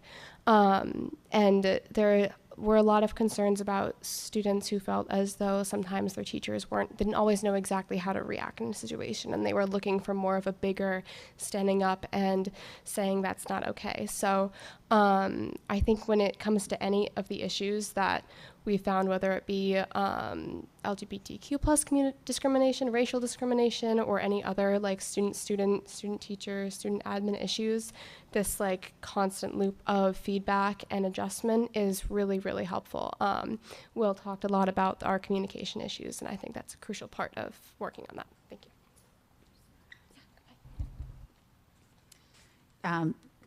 I'm glad that Ava brought that up too, because one other action step that has happened this spring is we already had this ball rolling, but then it was solidified by the Cortico data, is that our students from the GSA, the Gender Sexuality Alliance group, came to our May faculty meeting, and they had some information that they presented. We did this a few years ago, talking about how to support students, specifically transgender students. And so they had they brought 10, I think it was 10 students who came to the faculty meeting. They did an outstanding job, but a really powerful part was just a Q&A. So the staff were able to ask them any kind of questions, and the students, it was interesting. Some said that they were going to come and just be there for support and not speak. And it ended up that 9 of the 10 who came all spoke, shared some, they were really kind of answering the questions, sharing personal experience experience giving advice to the teachers. And it was really, really helpful that day. And those are, some of the conversations, and having students be involved in those actual PD and trainings for our faculty has been really powerful. Thanks, Jen, and thanks so much, Ava, for sharing that further detail. Really excited to look at more of the information y'all are going to send and click on all the little things. I know he knew the keywords we wanted. We're like, data points we can click in. We're all about that. Maddie. Sorry to just throw out an idea, and maybe it's already been thought of, but I know on social media I've seen stuff about bystanders, how to be a supportive bystander. I don't know if there's anything that exists like that specifically for teachers, but it strikes me that that's what you're talking about.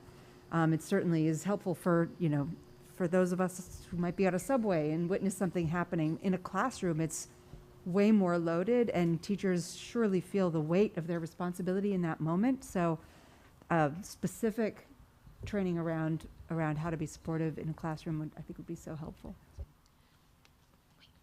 Can I add something real quick to that?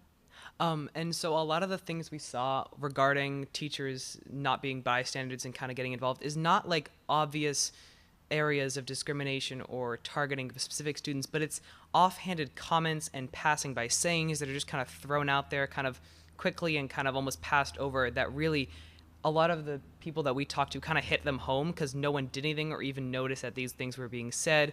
And so that's what we thought was one of the main things that teachers could step in for. With that, there's also the idea of like being kind of current with the language that is used in these types of jokes or passing comments, and not everybody is gonna know what all of these comments mean. And then I also just wanted to say something real quick on your question before. While Freeport High School does a really good job of, I think, providing opportunities for a lot of different people, and there is a lot of inclusivity, some comments that were a little bit concerning to me were the fact that in our sporting area, there has been comments about sexism, and I think that we kind of brushed over that, and I think that is an important thing to arise to your guys' attention, is that that's a big area that a lot of people have said something about, and yeah, that's all I wanted to say. Thanks so much for adding that. Really appreciate it. Okay. Any other questions before we release them? Thank you guys so much. This was fantastic. I forgot we were actually in the middle of another presentation. We probably should have had yours be its own presentation, but we kind of ran out of time at the end of the school year here. So thank you guys so much, and I look forward to what you guys continue to do. Thank you. Thank you very much. Yes, it's your turn. It's a hard act to follow, Will. Yes. I'm going to transition now to Will, who's going to give us a Durham update, DEI update. Is that big enough for you? Yeah, I think so. You can always hit the plus sign. Okay. All right. Well, that is a hard act to follow, but to be honest with you, it's kind of interesting because listening to the high school students and their findings, there are definitely some similarities to some of the work we're doing also, which I think is probably not surprising because the issue is the same. And I think it's just a reminder that it's a societal issue. So I'm just giving an update today from DCS. All our pre-K-8 schools are involved in different approaches to this work. So this is just one approach that we've been using. With so many areas to focus on, we decided to work on a process to identify a priority area to start with, and at the same time look to unearth other areas for future work. And it was sort of interesting. Someone had mentioned that, or I'd read, I can't quite recall, but this notion that the word priorities isn't in fact really a word, in the sense that a priority is a priority. And yet, in our busy worlds, the pluralization of it has become a natural kind of acceptance. And so we've got multiple priorities, which obviously dilutes most of them. So what we tried to do within this process is to recognize there's lots of things to address, There's lots of areas to work on, but how can we gather some information that would target our work in a productive way to start, and not just randomly sort of cherry pick at either the easiest pieces or perhaps the things that seem most relevant to us as individuals or as a small team. So we'd start off with some work from a consultant that Jen had recommended, who gave us a couple of hours of work with her. And I think perhaps our biggest takeaway from that was that relative to DEI, she had really guided us around. Then we focused on the D, because you have that. It's not something you do. We have diversity in our schools and in our community.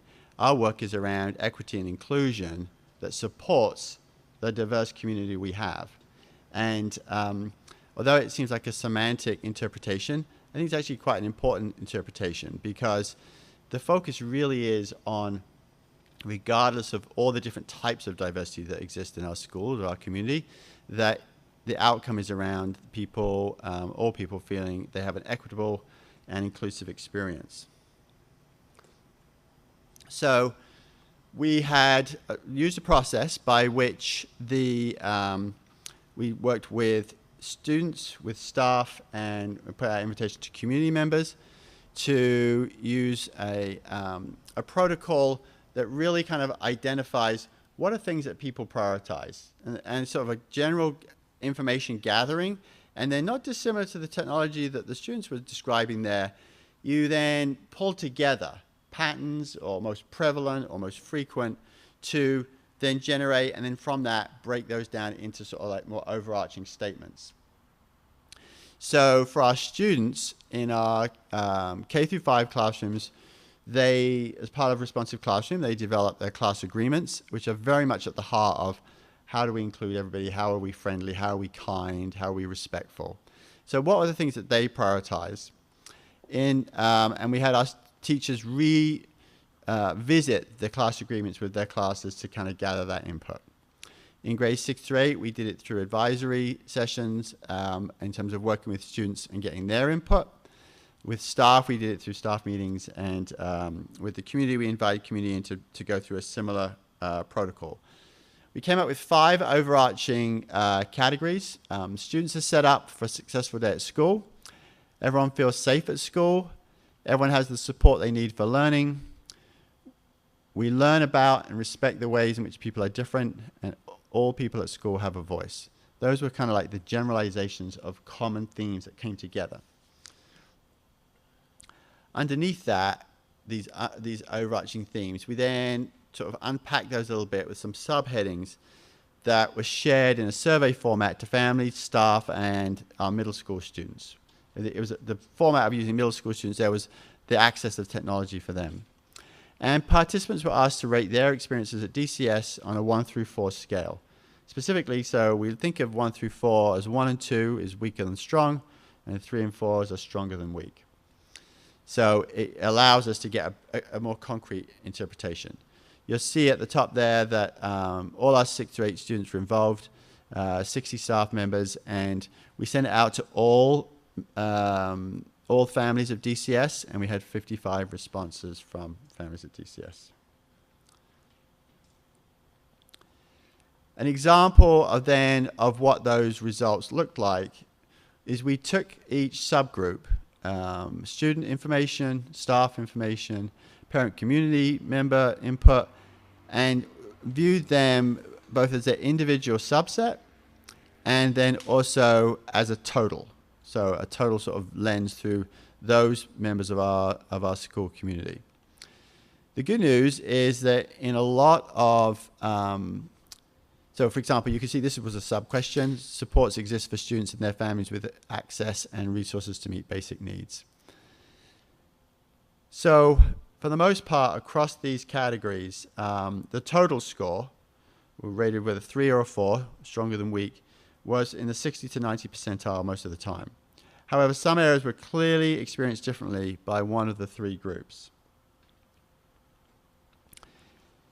So what we have done, and I'll show you the results of those in just a moment, the focus areas for next year, despite my whole little rhetoric about priorities, we still found ourselves torn because we were trying to honor the different voices at the table. And that's what's so interesting to me listening to our high school students just now, was that similar theme of different voices within the student body, student community, and where different priorities lie. So our focus areas moving forward was from the overarching theme of we learn about and respect the ways in which all people are different. And the sub-question on that was all people are seen and valued for who they are. And then the second one was everyone has the support they need for learning, and learning opportunities are flexible and accessible for all students. So if you look at this one, all people are seen and valued for who they are, and you can see the difference in terms of the student perspective, the staff perspective, and then parent community member perspective. So whilst the total number there was close to 75%, within our student group it was more like 60%. We looked at, it's hard to sort of do the math a little bit on the total piece because the students actually outnumber staff and students combined. So statistically that total is weighted towards students, but that also felt appropriate because we could see it in its own separate piece. And can I just confirm that, so red is 1, yellow is 2, green is 3, blue is 4? Yeah. Okay, just making sure. Thank you.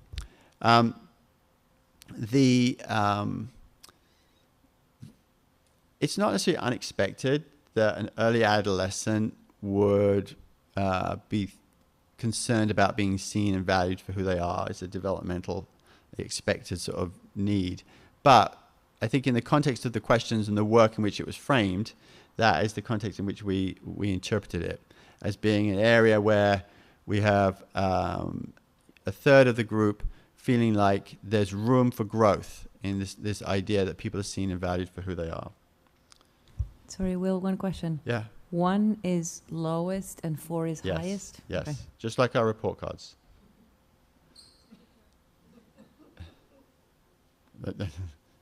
That's why we had done it. So then this one was another outlier, which is why we had gone with 2, was that learning opportunities are flexible and accessible for all students. And you can see there that the student perspective was, around 80%, and the family perspective was a similar kind of number. But the teacher perspective was a higher number, a higher percentage of 1s and 2s, weak and strong. So, the importance of that, again, if you look at that total chart, you'd be perhaps lulled into a false sense of security, thinking, well, 60%, there's room for growth, but not massively. But you look at the teacher perspective and you say there's significant room for growth. So part of that conversation then has been with our school leadership team around what is the interpretation of that? In what ways is that sort of being felt as a need by staff? And there was a range of conversations, some around curriculum, and some around, is the curriculum models we use too rigid in terms of like everyone's expected to be teaching the same information. But ironically, as we talked about, a guaranteed curriculum is actually a tool for ensuring equity, because it means that it's not the luck of the draw which teacher your child has or which teacher a student has based upon their ability to be creative and have rigorous curriculum. The curriculum being guaranteed means it's our work to ensure that every child has that experience. So we also talked a little bit about what does this mean in terms of support for students, because our teachers definitely feel the load, I think across the district, but I can certainly speak for DCS, of really they take very responsibly their charge to ensure that our students are meeting high standards. And so if they aren't, then there's this sense of like, what else could we do? What else can I have? What help can I have to achieve that? And, we also talked in and looked at the commitment and investment as a community, as a district, around supporting with RTI and materials and professional development. So, they were helpful conversations, and they're just obviously scratching the surface as we were trying to define where do we go moving forward with this. And it's very much came back to this being flexible and making sure that learning opportunities can be accessible. So that really, when you think about that, it's that sense of, is this accessible for this child? And if not, then what latitude do I have that ensures high expectations, but is accessible to the child where they are currently?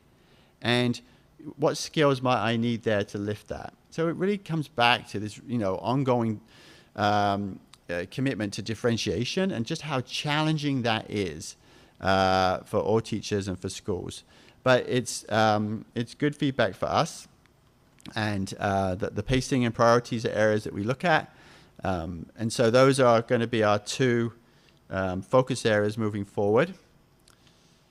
Then the last piece I just wanted to say is that this past school year, and especially this past few months, one of the things that's become very evident, and I'd be remiss in not mentioning it, is that the input and perspective of all families is highly valued, and that all feedback is helpful as we build more inclusive communities, because there are many different perspectives on this topic. And as you start to discuss them publicly or in schools, then is where you become really aware of the different perspectives that exist. So, I don't think there's any doubt that all families believe all students should be treated with respect, and that experience at school as an equitable and inclusive environment. The manner in which we achieve this may not always be agreed upon, but we are striving to build a culture where differences can be discussed respectfully, and when possible, shared solutions can be developed. But, I think there is a reality that on some of these topics, a shared solution, we may not have an agreement on the process, but we have to really dig into being respectful, gathering feedback, and trying to find, wherever possible, a win-win, obviously maintaining the focus on an equitable and inclusive school environment for all kids, because that is our charge. Okay. Definitely wish the kids had gone after me. Thank you. Where'd you go? If you have specific questions for Will on his work, we would take those now. Bora. Will, I was wondering if you could say a little bit more about the roundtable discussions, and were those facilitated by someone, or? Yeah, so we had a small turnout for that, or we had invited everybody, but they were facilitated by some student leaders and by staff leaders, and we used the same protocol. It's called an Affinity Protocol. So it basically starts off with people just writing down on Post-it notes what it is that they feel is important, and then that next phase is you look at all the Post-it notes that have been added and start to group those into similar kind of thoughts or patterns, and then from that come up collectively with a statement that seems to be representative of those thoughts. So it's sort of a low-tech version of what the kids were describing. Very low-tech. So you didn't have MIT on your side, is what I'm hearing. We didn't have MIT. We used paper, but we definitely saved on electricity. So. Thank you. Well, I just wanted to say that this is really great, and I know this is not an easy undertaking, so thank you very much for... Yeah, actually some of that part is the easy undertaking. Some of the other stuff is the less easy undertaking, because, it definitely, you become really aware that different people have different perspectives. But I think that's what I'm saying. Focusing in on what we have in common, which is definitely a commitment to all kids. There are just times we have to bring it back to that. So, Maddie. Thanks, Will. I've been sitting here wondering how to ask this question, and I'm sorry if it's not going to sound necessarily very specific to your work, but I'm curious, and I first had this curiosity when I was looking at what Cynthia sent us, and I'm just hearing it in your voice a lot, and I'm going to ask because it's a workshop setting, so, sure. And maybe nobody knows, but but hopefully you know something more than I do, but I'm hearing the difference between all kids, or all families, or all people, and what I feel like I would prefer, which is every kid, every family, every student. In my head, I feel like if I'm participating in a survey and the question is all, it's like it's a group. And if I already feel not included in that group, I feel like I might, I don't know, I feel like I might just sort of say, yeah, that's a ideological thing, but it's not really what happens. Whereas if I were participating in a survey and the question was every, and I had an experience where I didn't feel included or my family didn't, I might be more open about, I don't know. It's just a question that I just wanted to ask if anyone has any, I don't know if there's any. I'm not sure there was a question there, Maddie, to be honest with you. Yeah, well, is there a difference? Are you saying, should we be using all instead of every, or every instead of all? Yeah, and has there ever been any discussion around that? Does that mean anything to anyone else? I think semantically it makes a lot of sense. I mean, it's not something that I specifically have thought about, but I can see the subtlety in that. I think part of where I was alluding to every or all is when there becomes a decision. So let's keep it simple and think about high school dress code, because we were just hearing about that, right? So regardless of what outcome is made, there will be some people who aren't happy with it. So not every voice has their answer, or not all voices have their answer. So I think it's that piece of how are we able, so much of it comes down to that communication that was also so much a part of the high school piece, that how do we acknowledge that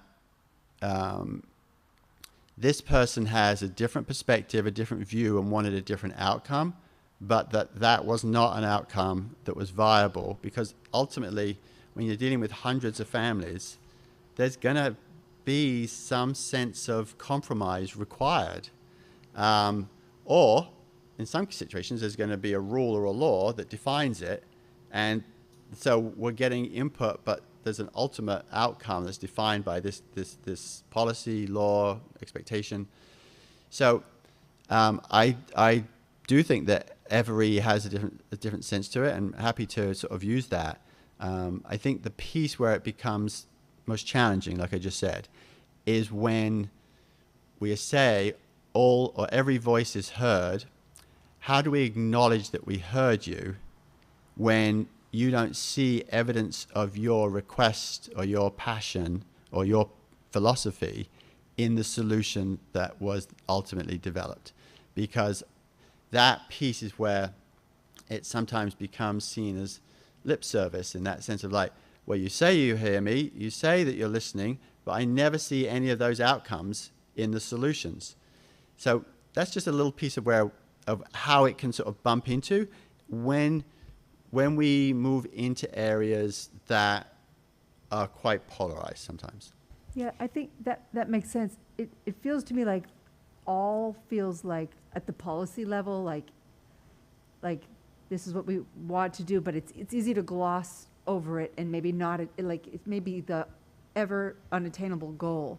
Yep. But while the goal might not be reached, to me, I feel like the intention of every educator is that the experience be a meaningful one. Whether or not the resolution meets the standard that we're trying to set, I feel like it brings it down to that meaningful interaction place. Sure, I mean, I just threw that one back out there, and you can see how that would sound differently. Learning opportunities are flexible and accessible for every student, right? So, yeah. If you figure out the answer to that question you just posed, not this one, but the one before, please let us know, because, you know, we struggle with that very same dilemma, right? Right. I mean, and the harder the issue, right, right, then the more challenging it is that how do you have sincere communication and open and candid discourse, knowing that in some of these situations, someone's going to feel like there's winners and losers. That's the hardest part, because in a lot of situations, we are able to find compromise and try and find win-win situations. But in others, that would create, it might be win-win situation on one level, but it's going to create losers for some constituents in terms of what that outcome is. So that's where the imbalance occurs, and I think that's just the work that's ahead of us with a lot of this. Colin. Thanks so much for this, and I won't belabor it, but I think there is very much something to what Maddie's saying, even just in terms of the focus areas. It shifts very swiftly from group to individual. Yeah. And I think that's actually quite profound in terms of the way in which, I think even the way in which curriculum would be developed in relation to that.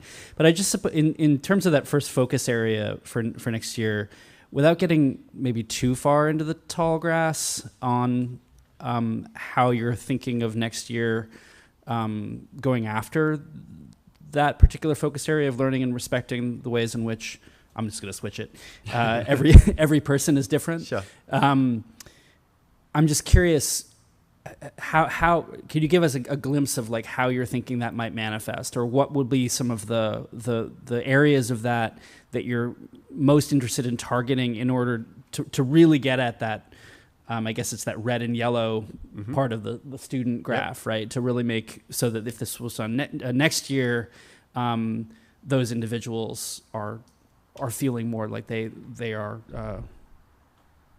valued and seen and respected in that way. Absolutely. I mean, I'm going to give a slightly generic answer just because it's a team of people involved. So for me to assume that my thoughts are their thoughts, but I think the first place we will go will be back to students to find out what being seen and valued for who they are means to them. And what is it that, in essence, what would be that success criteria as defined by them? Because ultimately, they will be the people we're asking the same question to. And so I think that would be where we would start. If I was to hazard a guess as to I think you could probably have as good a guess as I of what the sort of myriad, and that's where it does get more individualized. For someone, being seen and valued for who they are, maybe because they're quieter, or maybe because they are smarter than the perception that other people have of them, or maybe they're more athletic, or maybe they're more friendly, or they have a sense of humor, or maybe it's around a gender role or gender identity.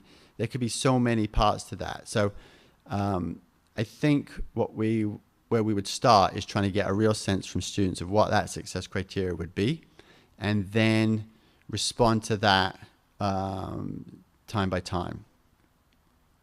Awesome. Thanks so much. Yeah.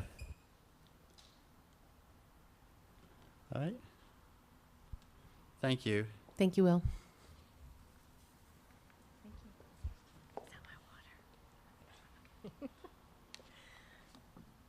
Okay.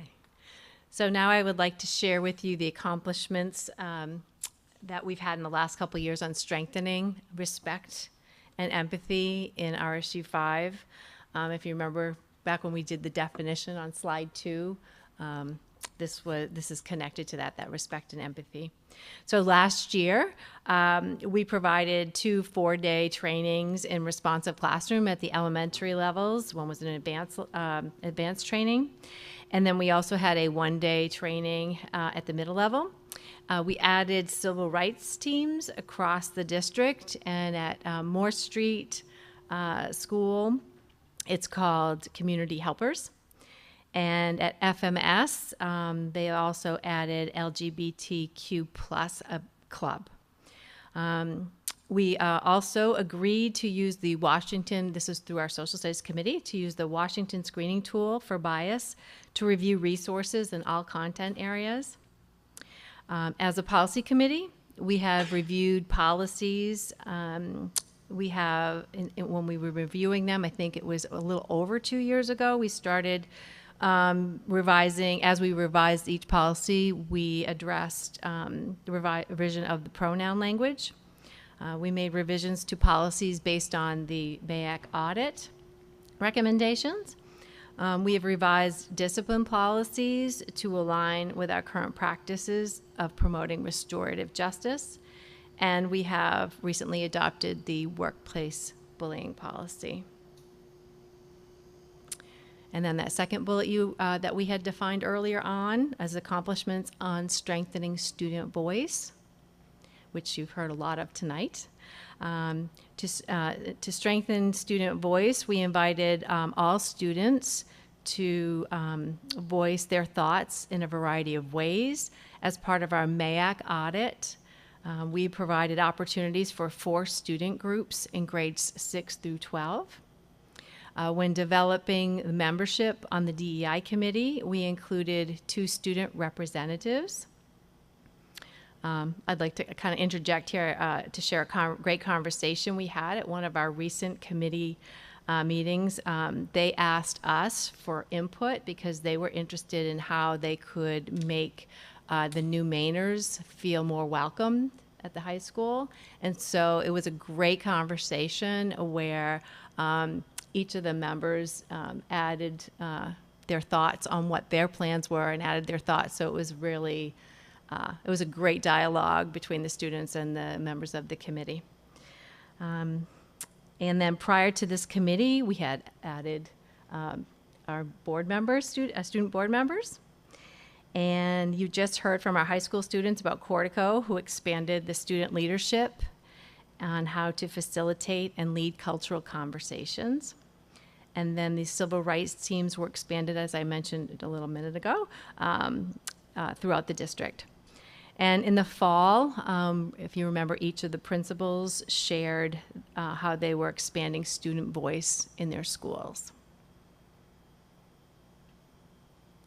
And then our third bullet that we had was accomplishments on strengthening student access. So we have provided a late activity bus for FMS students to Pownell. We have expanded learning opportunities for summer learning where schools have differentiated what that summer learning will look like to meet the needs of their individual school communities and remove some of the barriers to promote more inclusive practices. Examples include some additional transportation, some virtual opportunities, and some flexible hours instead of doing summer school from 8 to 10 or 8 to 12. They've varied it in their schools based on what their feedback has been. We budgeted for increased access for students in regular education, who this year we had for social work support and for guidance. We currently, in our current budget, proposed budget, we've added the early intervention team, which will address the disparity in our youngest learners across the district. And our budgeted increased hours for our athletic trainer to support those students who may not have access to medical support.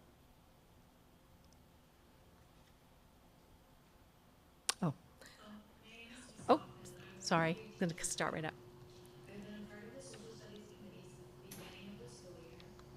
As you've heard, our 3 main goals are to articulate an overall coherent K-12 vision for social studies, ensure alignment to the state's updated standards, and review and revise curriculum and related resources so that they're inclusive of diverse perspectives and identities.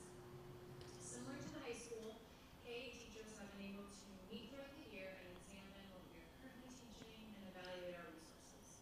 And then we work to find 3 common units that we'll teach within our grade level district-wide. This has been especially helpful to me as a grade team of 1 in Pownell, so I always look forward to these opportunities.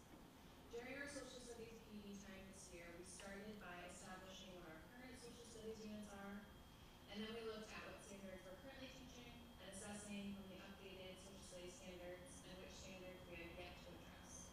So for example, one standard we realized in 4th grade that we need to address more was personal finance. We then were able to use the Washington screening tool to assess our instructional materials for bias content. This was really a valuable experience. It helped to give us the questions that we should be asking when we evaluate resources we're currently using or resources we're considering using in the future. So now I have a tool that I can turn to if I'm considering using a certain book, website, video, or primary source. So for example, my partner and I looked at the book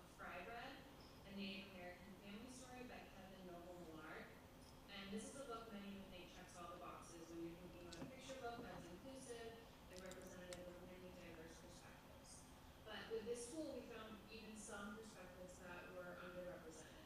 So it's just helpful to have something like this. You can figure out where the gaps are and then seek out additional resources to fill them. Then finally, our grade level team worked on writing one of our common units. So in fourth grade, the first unit we decided to work on was Maine Native American experience. Once we developed our outline, we started to talk about the resources we would need using what we learned from the screening tool. Our work has just started, and so we intend to continue this work over the summer and into next year. So I'm really excited to have the opportunity to dig in with my grade level team and start to establish some consistency district-wide in social studies.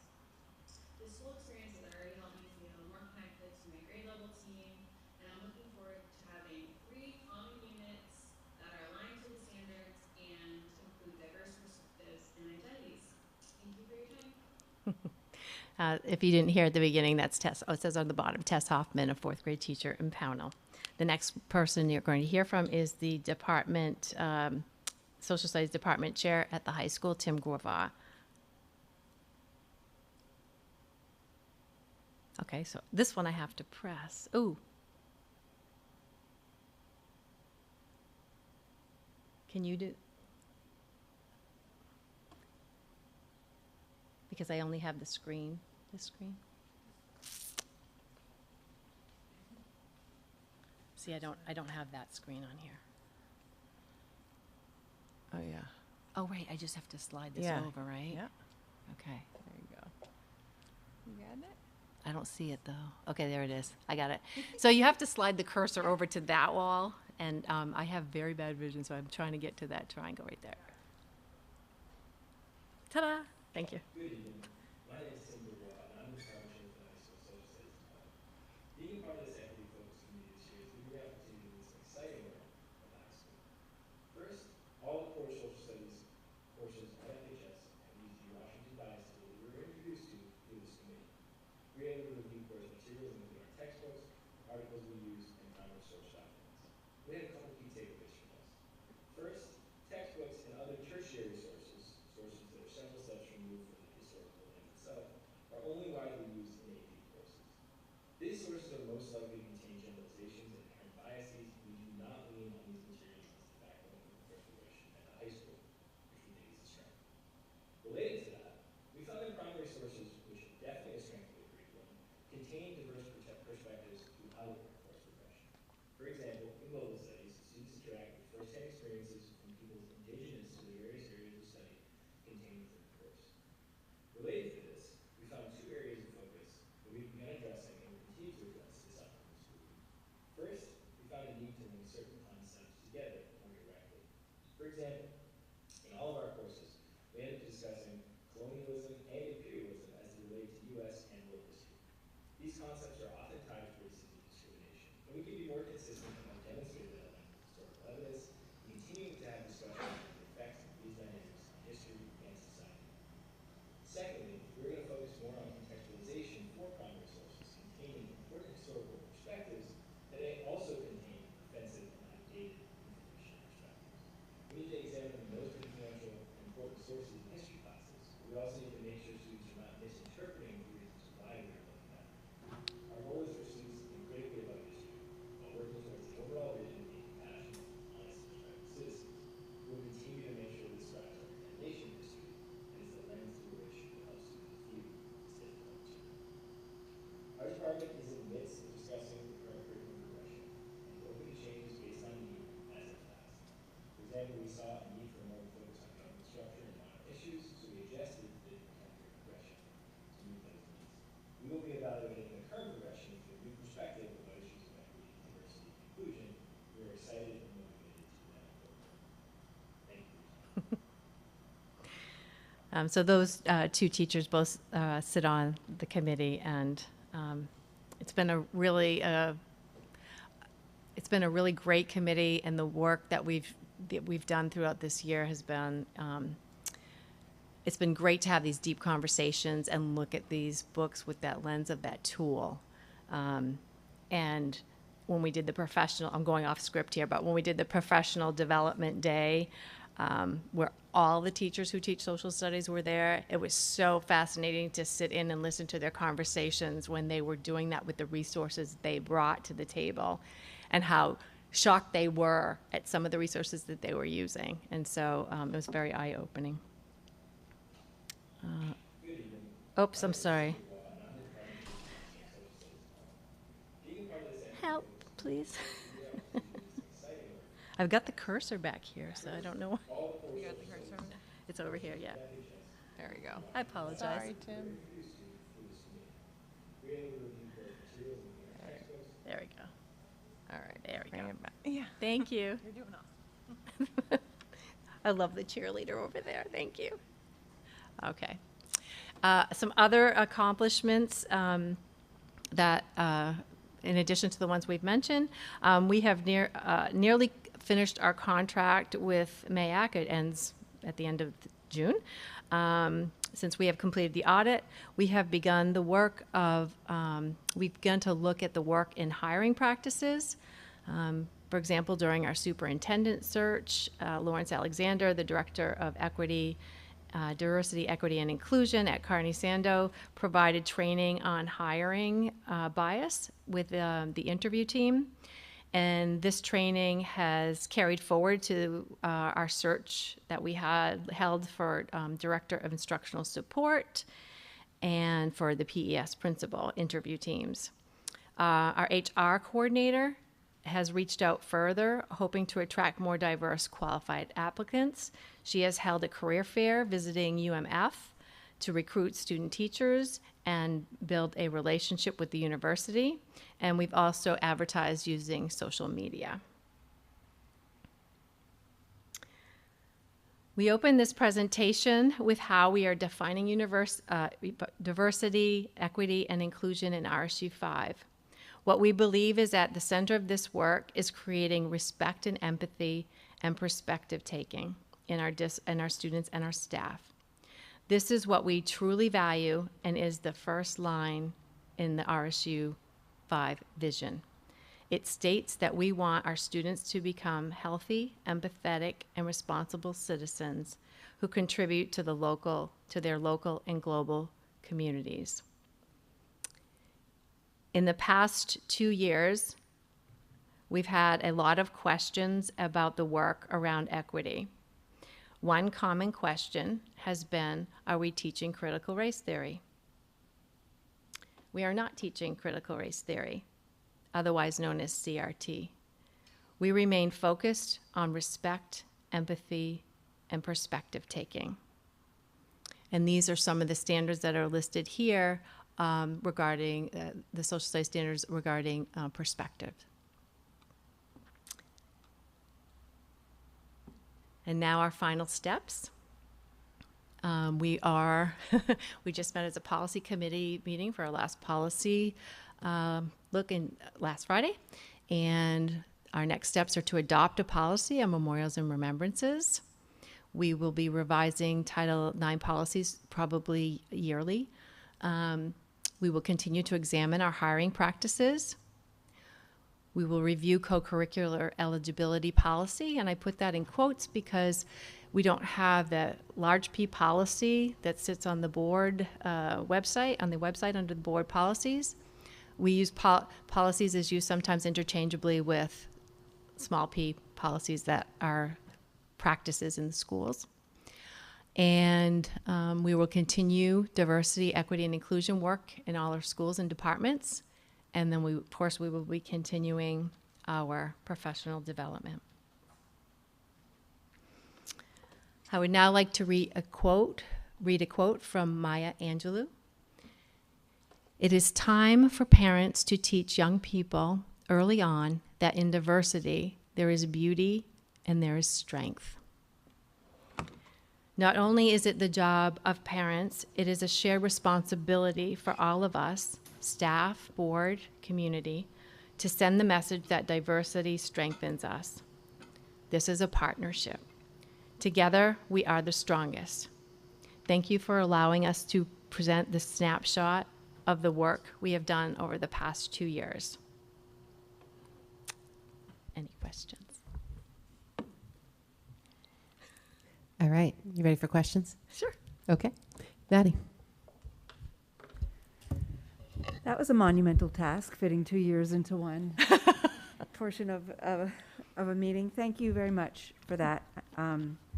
Really hard to condense it all down. I have 3 questions. I think one is just a comment. Okay. I think the biggest one is around the social studies curriculum work. And I appreciated hearing from them. A great use of technology so they don't have to be in here because they're busy, and it's nice to hear their voices, Yes. see their faces, and it's nice to hear how meaningful the interaction has been. I think that's a real strength of our district. I love that we're doing that. I'm curious though. I would like the opportunity to actually see what, like, on paper, what is covered in the social studies curriculum grade by grade. Like, when is U.S. history covered? How often is the Civil War covered? How much of it is Eurocentric versus global? Which pieces of it are elective versus compulsory? Like, I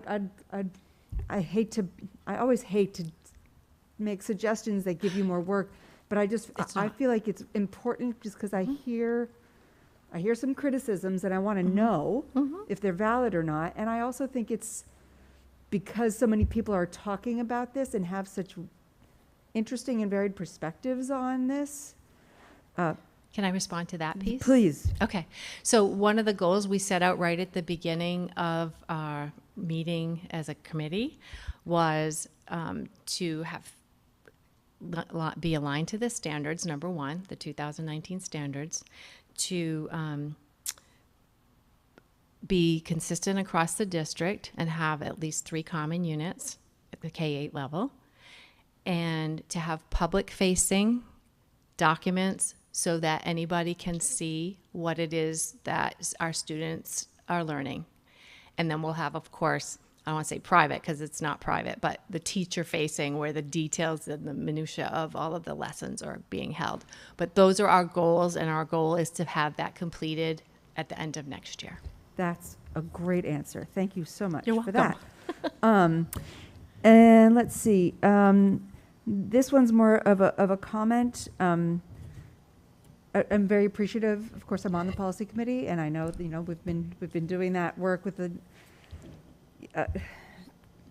lots of work embedded in our work. But I don't know that I'd tout that as a huge accomplishment. I mean, it is, but I'm far more interested in things like gender inclusive language. I'm far more interested in how that plays out in our classroom and how that is felt in the culture. I mean, I think it's important for us to uphold that standard, but I'd much rather hear that kind of thing from our principals. And then a question on slide 6, I think, the next steps to address achievement gaps. You mentioned extending the school day, and I'm curious about, well, for whom and how that would play out. Yes. Just because I'm concerned that a fix like that might actually create more inequities than it addresses. So yes, yes. So I like your comment about that last part. So when we got the ARP funds a year ago, that last bucket of money, we brainstormed as an administrative team on how we would 20% of that total pocket of money or bucket of money had to be set aside for increase, the learning gaps and because of COVID and closing those gaps. So we brainstormed what are some of the projects that we can do. So the administrative team, we were going to do summer school. We knew that. And I told you about the flexibilities that we are now using this summer for summer school. There's going to look a little different in each school, which is really fascinating. And I can't wait to see how that comes out. One of the principals brought up extended school day. Like, why wait until summer? We do the RTI support in the classroom during, or pull out during the school year. But how can we close some of those bigger gaps for some of those students? And so one of them thought, well, let's see if we can't hire some teachers or ed techs to help support those identified students with those needs to stay after school. I have to tell you that that has not been that project has not been as successful as they anticipated it might be for a variety of reasons. It's a long day for kids already, and they don't want their kids to stay yet another hour at school. That was one. Lack of staffing was another reason. So we did get feedback on that. So what we can do is we can pivot and shift and move the money that we had in that project to additional summer schooling money, because it's going to extend for the next 2 to 3 years. And I do appreciate your comment about it could create extra inequities for those who can't, but we would include transportation if needed and all of that. All of those things are written into the project. So it was an idea generated to try this year, and so there's been mixed results with that. Yeah, I think it's not just transportation; it's also things like co-curriculars. Yes, ability to conflicting things. Yes. I do think, appreciate like that. at the middle school, they've been able to do that successfully. Yes, probably. So a lot of with the homework club. So, for some families, they can like bring the kids in early, and so when we can find staff, that can be successful. So it really is just trying to be very flexible when you're trying to reach every student's need.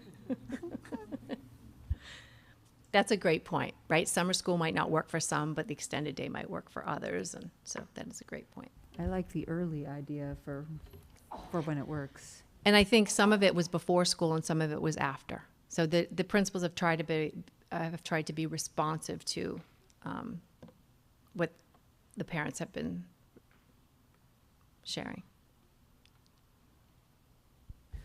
I had one question on the MAAC findings around the discipline policy. I mean, we threw out some data points, and as always, I'm curious, well, what next? What are we doing with that data? What is that telling us? What's our plan to address what appears to be different? Yeah, and okay, so Jen's still here, but I can start. So the process was interesting because one of the things that we discovered was the way that we're collecting data in PowerSchool, which is our student information system, wasn't necessarily consistent if different people were putting in or recording it. There's lots of choices and drop downs that you can pick. You can say it's attendance. You can say it's, in-school suspension. They might have got a detention, and then it might have been an in-school suspension because of that. And then which code is it going to fall under? And secretaries enter, principals might enter, so there might a variety. So as a result of that, Becky and Jen and I, when we first went through the first round of report out on the discipline, we discovered this, worked with Paula Roberts, and cleaned that up and resubmitted it. So that's one positive that's happened. We can run our own reports from PowerSchool and continue that work on our own. I don't know if, Jen, you want to add anything to that? While she's coming up, the second finding that we shared tonight around females have less in-school and out-of-school suspensions than male. I mean, that's not a quick fix.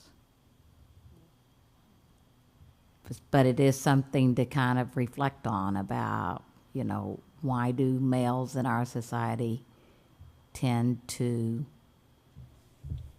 have more in-school and out-of-school suspensions. So, I mean, there's a lot of reflection to do around that. I think we shared that we're already seeing a change in the data in the past 2 years with the students of color. And so I'll have Jen kind of expand on that. And then our third finding was around, I can't remember, the females, the students. Free and reduced Oh, yes, and that's something that we have, you heard about in the budget, and we're reflecting on that, like what more, the early intervention team is addressing that data point. Why is it that is a subgroup that we're just having such a difficult time reaching to close the gap? I think there are societal issues there, poverty, the answers to that, it does take a whole village, but we have definitely started to try to address that in the last few years, and the board has supported us in that with a lot of additional student support in all of our schools. So I would say that's the biggest thing we're doing to address that. But Jen, your thoughts at the high school? So, having to comb through our data is always a good process when we were, as Cynthia was saying, we're cleaning it up. The number one thing that the suspensions were related to was attendance. So one of the practices that we have done in the past that, and we're always reflecting on our discipline processes that we did not use this year, is that our detention process. And so if students are late to school X number of times, then they're receiving a detention. If they don't go to that detention, it's another detention. If they don't go to that detention, it turns into an in-school suspension. And so that was a process that A, we were not finding effective, and B, is reflected in this data, because one of the things that this data didn't do was disaggregate which in-school suspension was related to attendance and which was related to something like substance use or fighting, fighting is the least common. I think everyone knows that we, along with other high schools, are battling the vaping battle, whether it's vaping tobacco or vaping marijuana. And so being able to look and code that data differently to have a better idea of where these suspensions are coming from and then who is involved in those suspensions. We have shifted to more restorative practices. Interestingly enough, that is a place where the students are feeling like, quote, nothing is happening. They don't feel like the restorative. Sometimes the students want to see more punitive things happening when they're reporting something more than the restorative practices. So we've talked about getting the students more involved in helping design these restorative practices, because that's not something that they have been a part of. And so those are some of the ways that we are immediately addressing the data, and then also trying to look at how our students of color and how our students who are in lower socioeconomic status, what is the commonalities that we're seeing with attendance in terms of how many of those suspensions and tardies and detentions are related to coming to school late or not coming to school. And so we are really reflecting on the detention process as a whole of, is that effective? And if not, then what is the substitute, as we are trying to teach students about timeliness and before they find out by getting fired from a job that they're finding out here of there is a time you have to be here. And so how are we doing those lessons in a way that's more effective? So those are some of the steps that we're initially taking and have made some changes. We did not do detention in COVID last year when we were physically in the when we were in the building with the two cohorts, and we did not see a major impact on an increase or decrease of tardies to school and missing class time, which was interesting. Of what's that effect of detentions? I'm curious if the first layer when you get data like this is consistency of the process, right? So if you have the same infraction and you have a boy in front of you and you have a girl in front of you, are they consistently getting the same outcome? Because for me, that's the top one of like, are we unduly discriminating against one group or not being, consistent or, enforcing our policies on one where we are on another. I don't know if that's something we look at or if there is even a way to look at that. Yeah, that's an interesting question. I mean, I think for attendance, it's so clear cut. It's by the time you walk in the door, and that is our main office staff kind of coding that. One of the challenges that we have discussed, that Dr. Foley and I discussed, and Cynthia as well, is that and I think I've shared this with the board, I'm sorry, I think earlier this year, is that our culture at the high school is not one of throwing kids out of class and sending them to the office. I've worked at 2 other high schools where that was the culture, where when there was a discipline situation, kids were quickly sent to the office. That is much more often the case, is that teachers are handling those discipline situations, speaking to a student in the hallway. And so it's inconsistent how those were coded. That's the input of the data was a major issue that we have seen. And with that said, I don't want us to shift to a culture of where teachers are sending kids to the office and then recording that data, and that's in PowerSchool so we can pull it. That's not the culture that we're trying to build. As we're trying to improve trust and communication, that's certainly, in my mind, not one way to get it. And so it's difficult when the students said that rules are enforced differently from classroom to classroom. Because we don't code that data, it's then very hard to see the patterns across classrooms. And we talked about that with the representatives from MAEC. And so we're wrestling with that challenge. We don't want to shift to a place where teachers are going and coding every conversation that they're having and interaction where they're trying to solve, we call it closing the loop, that they are the one, instead of sending them to me, that they are the one discussing the behavior with students. But with that said, then we're not going to have great data to be able to pull at our fingertips and then analyze genders and race and socioeconomic status. That's going to be hard for us. Maddie. I'm just wondering if it might be a worthwhile exercise to have discipline be a topic of some PLD learning, just an opportunity for within schools for teachers to talk about how they're dealing with certain situations, what's you're seeing in the data and in the survey, which we're going to talk about shortly here, and improvements to cultures in the various buildings. I'm sure you have nothing on your calendar for next year's PLD days, so I'm sure you could just slide it right in there, but just a thought. I wonder if that would help with consistency. I think, with all due respect to that thought, I feel really lucky that we are a school that our classroom management and discipline, our classroom management is a strength of our teachers at the high school, and our discipline situations are small. It is very rare for us to have student-to-student conflict. The vaping is a major battle, which doesn't really happen in classrooms. Vaping and attendance, those tend to be the 2 things. So I think that with teachers spending their time on professional development about microaggressions, about interjecting and standing up, and we have done some of that. Learning for Justice is the curriculum that we've used about, there's 4 really concrete tactics that teachers use about interrupting, educating. There's these kind of 4 strategies that they use. And I think that would be a much bigger issue for us than the discipline side of it.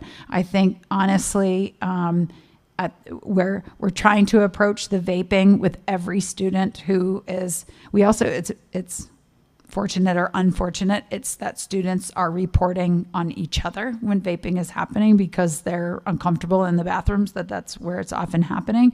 And we're really trying to go hard with educating the kids and starting with, I'm worried that you are so addicted to vaping that you're coming in between classes. And so we've always leaned in that direction. Now we're trying to do that first before the discipline, and talked about that and arming parents with education and resources. I'm not saying that it's a magic wand or that it's working. I just had one of those conversations yesterday. But I think that's the way that we're trying to shift if we can.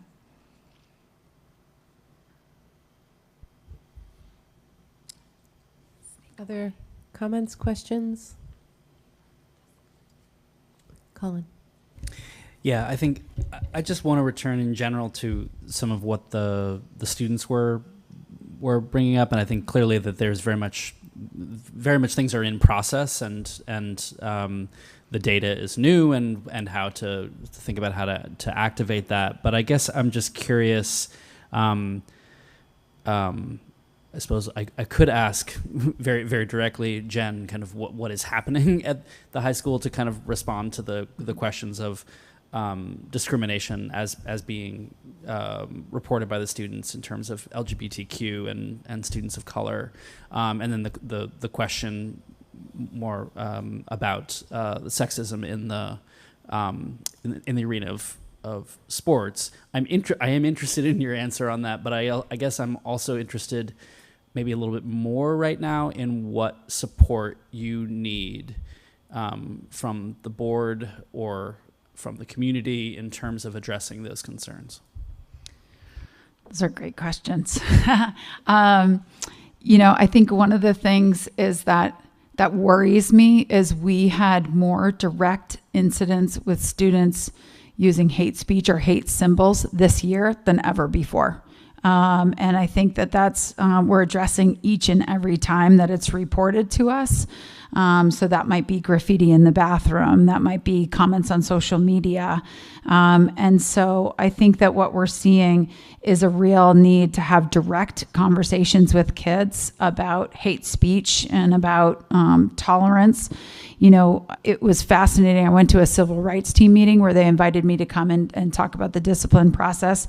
There were 25 kids in the room. Only one knew what the phrase protected class meant. And that was striking to me that they didn't understand what that meant and the nuances of that. I think, so we made some assumptions there that our students who are leading that charge would know what that is. That tells me we need to do some direct instruction about that, whether it's at the high school level or sooner than that in the middle school level.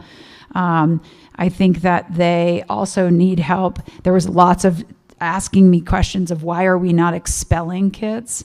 And so then I tried to talk about how serious that is, of what expulsion means. And so these things that I think that it's on both sides, it's some real direct information that we need to get to kids about language and terminology and the things that how we protect students. And then obviously we need a lot of talking to students directly, like I said, about respect and about tolerance and the language that they're using. I think that's something that our leadership team is talking about right now, trying to think about where and when and how that comes into play. And it's something that I'll talk about with the administrative team as well, because I think it can't start obviously at the high school. And I don't think that, I certainly don't think that it's not happening. I think it's just that we need to increase what we're doing and talk about how we change those things. So, I think one of the question of like going back to the kids and what we're doing is something that we were committed to this year, was really just trying to have more and more opportunities for student leadership. So the Student Leadership Committee, and it was also about non-elected positions, because I think all of us know that sometimes it tends to be the same type of students who are elected into positions, and we wanted to make sure that there's opportunity for leadership where they didn't have to go through a peer election. So Student Leadership Committee, that's an application that I review and try to get a wide range of kids. The other one that we did this year that I really think is going to be something that will expand next year is that there's a student leader in every advisory, and we have 41 advisories. So this year, and we did have to give a little bit of an incentive that's also on their transcript, that they get a little bit of a credit for doing that. But the kids have been more involved in what advisory looks like and what those lessons on Wednesdays when we're not doing academic support, what those can look like. And I think that's something that we're really looking forward to expanding, having that team. There will be 10 ninth graders, 10 10th graders, having them feel like a team and having some ownership over what they're doing in advisory, where a lot of these things can happen. And I think that's something that we'll look forward to. Great. Thanks, Jen. Not a question. I just want to reiterate my gratitude for the work that you're doing. We spoke last night about how we might both wish we were on a boat this evening instead of here, but we're not. But I could see that the commitment you've made to, and clearly there's some real struggles. I mean, you're feeling it, but to come out of COVID and really be committed to this work, it's I'm seeing it so clearly throughout this year, and I'm glad you're also speaking to the whole team about it, so you can address things earlier where you're seeing the impacts of in the older teens now. So thank you very much. Thank you. Maura. I also want to express my gratitude to all the staff who've worked on this effort. This is just such an incredible amount of work, and when we set out to do this work, I don't think any of us really knew, where it would take us, and maybe we all had like hopes and aspirations, or at least I had hopes and aspirations for what kind of impact undertaking this would have in our schools and in our community. And I don't have the words to really express that I'm grateful that the board supported undertaking this work, and that Dr. Foley did, and that all of our staff have just really dove into it and committed themselves to it. And I'm just so proud of our district for doing that. I don't take it for granted, because it's definitely not happening everywhere. And I think it's an important part of protecting our students and keeping them safe when they're at school. So I want to thank you. And then I had a question about how the DEI committee overlaps with this work, and just sort of their involvement, if you could. Thank you. So the DEI committee acts as an advisory committee. We have a regular exchange of information from the community level, from the name of that group is the Tri-Town, and then we share what we're doing in the school, and then they give input. And I gave that example earlier of how the students pose that question, about the new Mainers, and we talk about the new Mainers. A lot of our last few meetings have been, centered around the new Mainers and updates, and because that changes just like COVID did. And so, trying to collaborate on those kinds of topics. And I know that Colin is also on that committee, and Susanna. So really like informing the direction of the, work and things like that. Yeah. It's really an exchange of thoughts and ideas, and okay. Yeah. Great. Thank you.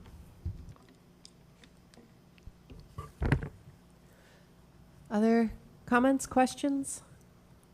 This was a big one. I know you guys have been working on it for a long time, so thank you for all of the effort and all of the input from everybody who was here tonight. I think it was very educational for all of us.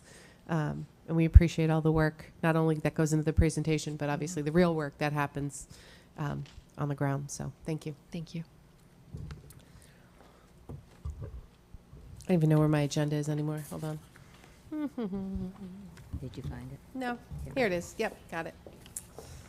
Oh, good. We're still on the first page of the 4-page agenda. All right. So next is board comments and committee reports. So the first thing we have on here is strategic communications and the 2022 Parent Satisfaction Survey Executive Summary Report, which is green. I don't know who's taking that. Maddie's taking that. She is standing in for Candy. Thank you. I'm attempting to stand in for Candy, and I hope that my other colleagues in the room will tell me if I missed anything. I think what I just really wanted to do was direct your attention in this green document. If you haven't spent much time with it, our interaction with this document, other than just reading the whole thing, was to also read all of the comments and notice what really popped for us as major themes. So if you go, there's the district-wide thing, but then if you go school by school, like if you want to look at Moore Street School and then go down to the bottom of page 2, you'll see comments that appeared most frequently about what's going well, and then at the top of page 3, you'll see comments that appeared most frequently about what might be improved at that school. That's where we had a lot of dialogue. You know, we met and talked about, well, first of all, we looked at, we counted how many comments we had for each school, and then if a comment that we felt sort of fit a category, and it had more than 10% comments about that, we highlighted that as one of the 3. So for Moore Street, for example, communication, caring staff, and a welcoming and safe environment was, 10% of respondents mentioned that, where 10% of respondents mentioned improvements would have been around safety around COVID and different perspectives around DEI. Will Pidden said earlier something about, the variety of perspectives. If you care to read these comments, you'll see it. You'll see the many, many differing perspectives that we have in our community. And so we did not attempt to categorize what those perspectives were, simply that they exist, which I think is really important. That's what we want our schools to be, a place where these kids can talk about these varying perspectives and learn from them. So I don't know if you want to go through it school by school, or if you just want to take some time to read this. I do think it's helpful just to inform you as to all of the work that we're doing. And then Becky, is the raw data, are the raw comments available for the board to read if they want to go into the office? The raw data will actually be posted on the website under Strategic Communications Committee, so that will be available to board members if they would like to see that. I'll also add that as I'm doing principal evaluations and end of the year supervision meetings, that we're discussing their data and just kind of reviewing what they're seeing and what data might be leading to an action step. Thank you. I think that's really important, because it did feel kind of overwhelming. Like, oh my God, what do we do about all of this? And Becky quickly reminded us that we have people whose job it is to take care of those things. But I do think it's important for us to read it and to be aware. Yeah, I mean, I think I love all the things everybody loves about all of our schools. Some of the ones that district-wide seemed consistent in the, disagree or strongly or somewhat disagree were a little surprising to me. And, I hope that obviously those elevate to someone going, if it shows up on every school's, as more than 20%, and it wasn't every school, because I know Pownell had none that were, because Lisa's a phenom, we know. But, the homework question and those sort of things, and is that around, expectations that we're setting properly with parents? Is it that they don't understand what our policy is around homework? Is it that we're not really giving good homework? I don't know. But it's, I thought it was interesting information to see it disaggregated by school, but then aggregated by district. Yeah. I would recommend reading the comments, because You get more detail? Well, I think my perspective on homework in particular, and I think this is in other categories as well, it's reflective of the varying perspectives on education in the community, because people have very strong opinions in one school that they're either getting hammered by way too much homework, or there's nowhere near enough and they're unprepared for the world. So right, that's what I'm wondering is you can say that the homework isn't, I guess high quality homework that supports learning. So it doesn't really talk about quantity, but yeah, that's in it. And I imagine, to your point on the DEI, they're very differing. They could both be in the same DEI bucket, but looking at it from very different perspectives. Has Will left? Oh, he did. So an example of how the principals are reviewing that is something that popped at Pownell, and Will has already acted on that by sending out a Durham, survey Did I say panel? Oh, my goodness. Okay. It's getting late. Thank you for that correction. Will has already done a further survey targeting homework at the middle school with students that he gave to, I think, the 9th graders. And so that's just one example of how the principals are reflecting on their data and then digging deeper when they feel like they need more information before making action steps around it. Perfect. That's what I was hoping for. Beth. Just something that I noticed is that many, I'm glad that you mentioned that we could read the comments, Maddie, because it doesn't say, like you said, about 10% made you guys put it down. But it's really interesting because almost every single school says that we did COVID well, and then we did not do COVID well. So it's literally like, you know, it's interesting. Obviously, we know that there are those extremely differing perspectives. As board members, we've heard them. But to see it kind of on paper really just, it jumped out at me like, okay, yeah, it's really just a divisive or a divided sort of perspective on that, so.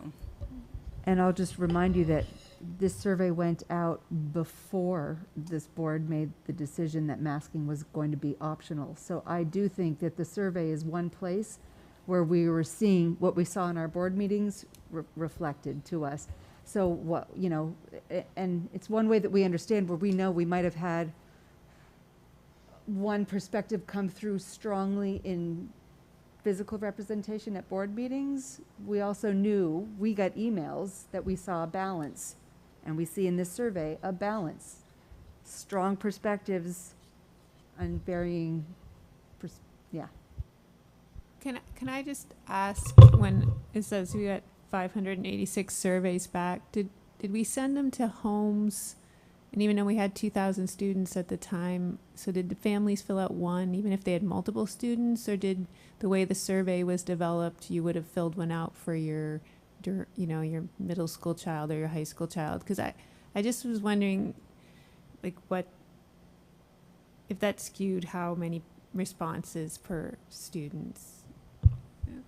I'm kind of trying to figure out what the percentage was of actual responses, because looking at 586 out of 2,000 is not a lot, but I know a lot of households have more than one child, so I wondered how the surveys went out.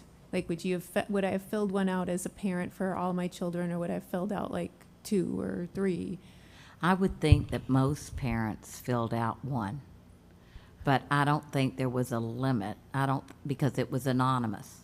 I think you could fill out more than one, particularly if you had Yes. kids in different schools, right? Yes. So if you had an elementary school kid who was at Pownell, but you also had a high schooler at the high school, you might have different answers, right? I mean, it could be very different. So did this go out as an email to? So it went out as an email survey to families but the email went out by school. Correct. Well, or it went. Well, Did it go I'm out trying to. Do district-wide? you remember Valley? I mean, No, it definitely. they- You could yeah. have filled out more than one. It came But from because Ginny, it's a- but the first question was check which school your child attends. So in my case, I have children in 2 different schools, so I assumed, and I was hoping other parents would assume that if you have to check which school, you understand that for that particular survey, you're responding for that child in that school, and then you would fill out another one for your other child in another school. But we don't know the percentages exactly. Because it's anonymous, it's hard to know whether a parent. And it wasn't Right. anonymous, because, I mean, there's ways to do surveys where you have to put an email address in to confirm that people aren't, like, doing 25 surveys, unless they have 25 emails, I guess. But I don't think it required an email to fill it in, so they weren't making sure that you weren't doing more than one. So I guess it's possible that. And I'm not being critical. I'm not trying to be critical. I'm just trying to wrap my head around who we heard from. How you heard of. Did you really hear of just over a quarter of your families, or were families filling out surveys and they might have had multiple children, so we might have had a better response than when I just initially look at those numbers?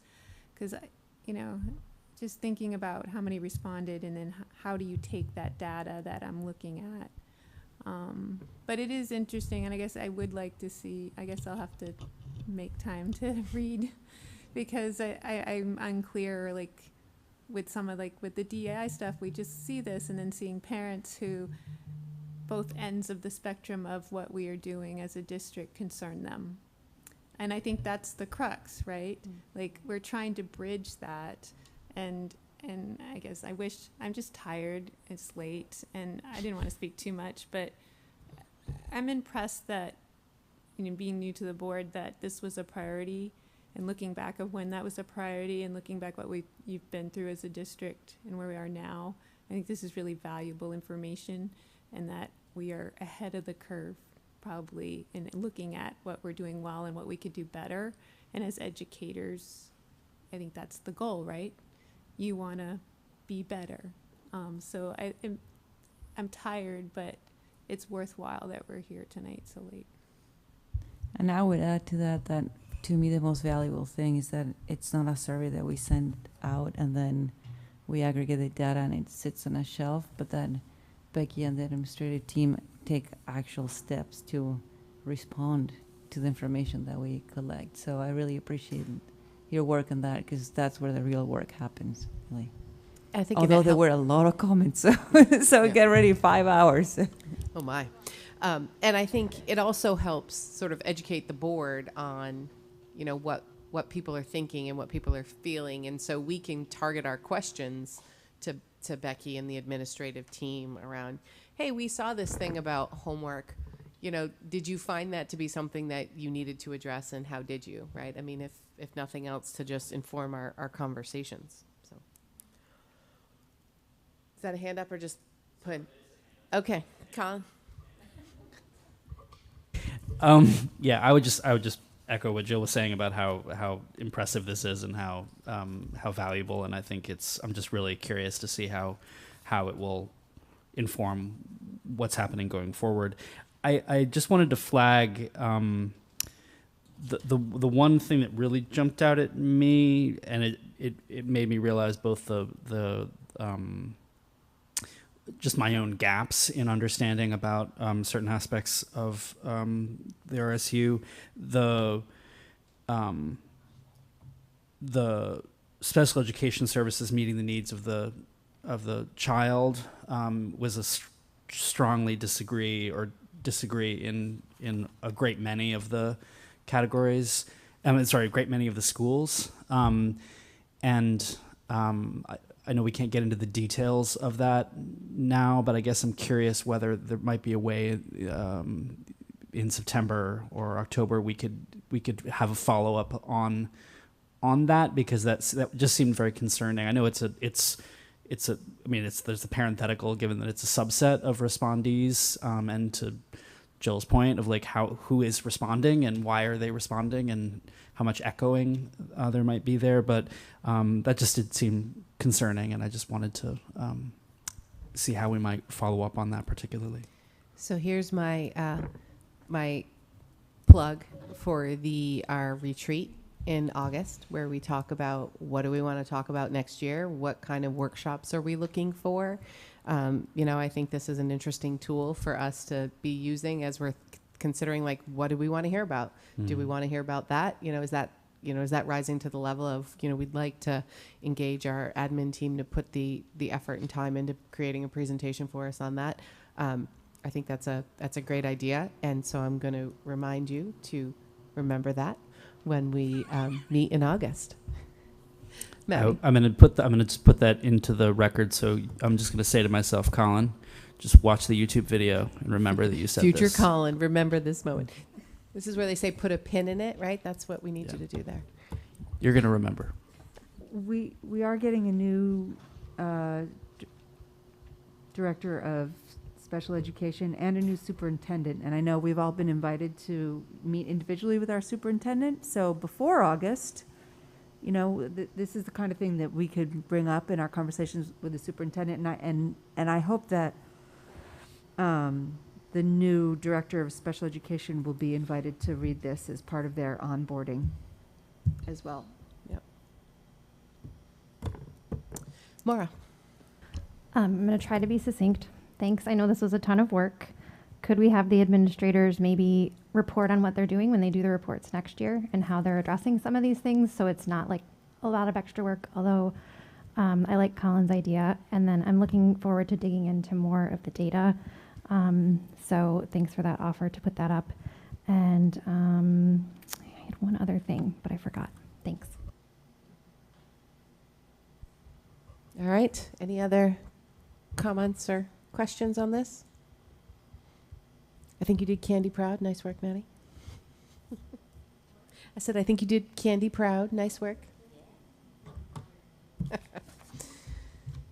Yeah, I'm just going to point out the policy we have that if we want to do anything after 10 p.m., we have to take a vote to do it. So, FYI, we're coming up on 16 minutes. Although I think most of the stuff in the near term will be relatively expedited. Okay. All right, so policy. Cynthia. Hello. So for second read, we have student discipline and public's right to know, freedom of access. Do you want to do a motion first? Or?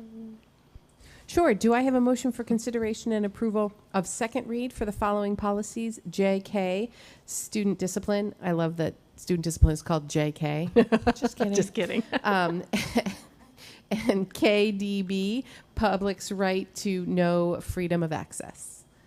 Beth and Maddie, thank you. Okay. And there, I'm sorry, Maddie, Beth and Maddie, thank you.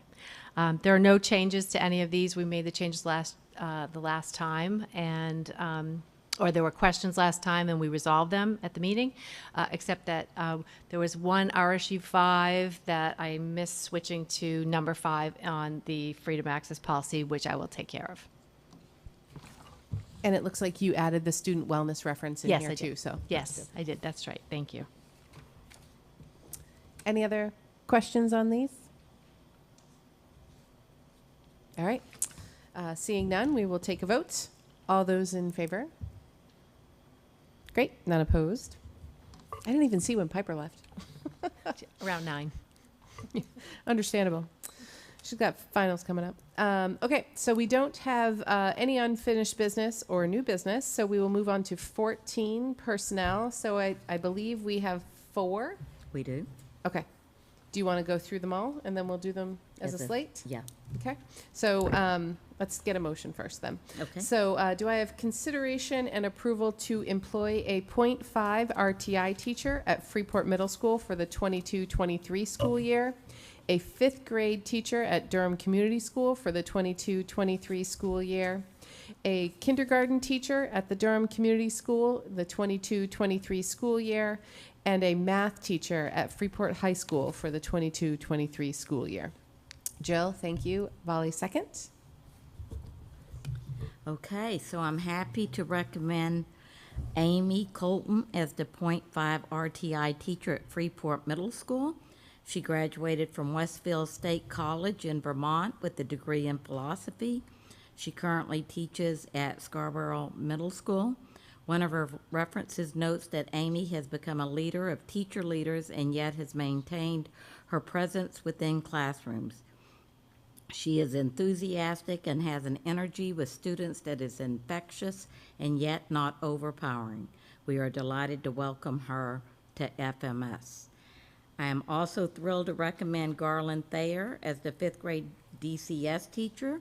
He graduated from the University of Montana with the Bachelor of Arts degree in elementary ed. He is currently teaching 5th grade in Montana. One of his references says, one of Garland's greatest skills is relationship building. Garland developed a strong rapport with all of his students and their families through his genuine nature and belief in each child's abilities. This, paired with high expectations, led students to feel safe and grow in his classroom. We're thrilled to have Garland join DCS. Next, I'm happy to recommend Ann Gilbert as the kindergarten teacher at Durham Community School. She graduated from UNE with her bachelor's in biology and her master's in teaching from USM. She currently is teaching kindergarten in Kingfield, Maine. And one of her references remarked, she is able to work with some of our most challenging students in a way that balances high accountability with positivity, fairness, and respect. She is a hardworking professional who is always willing to go the extra mile in her role. We're excited to be having Ann join us at DCS. Last, I'm happy to recommend Peter Mills as the math teacher at Freeport High School. He graduated from Bowdoin with his bachelor's in history. He currently is an ed tech teaching at Yarmouth High School and is currently in a long-term sub position for one of the math teachers. He also taught soccer at Bowdoin for 10 years, and I'm sure will apply many of his learnings from coaching to the classroom. One of his references remarked, Peter's ability to connect with students is admirable. He takes time to get to know the students and they gravitate to his upbeat personality. Peter always comes into class with a smile and brings a positive energy that can sway even the most reluctant students. We're excited to welcome Peter to Freeport High School.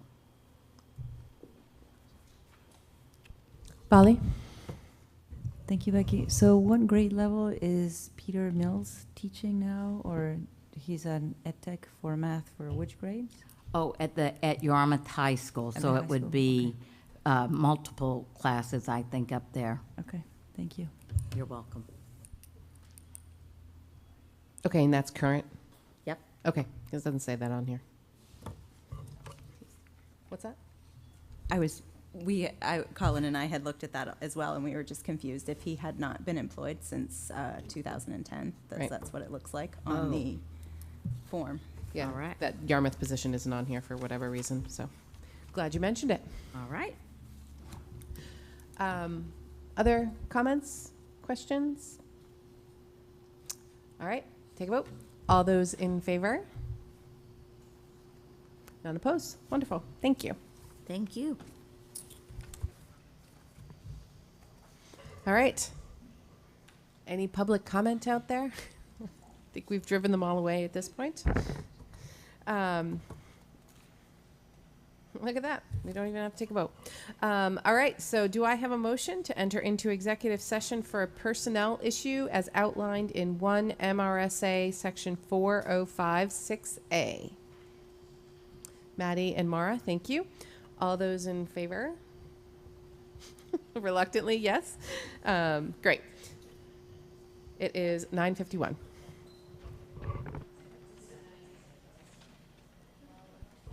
No, you can finish whatever you're working on as long as you started before 10.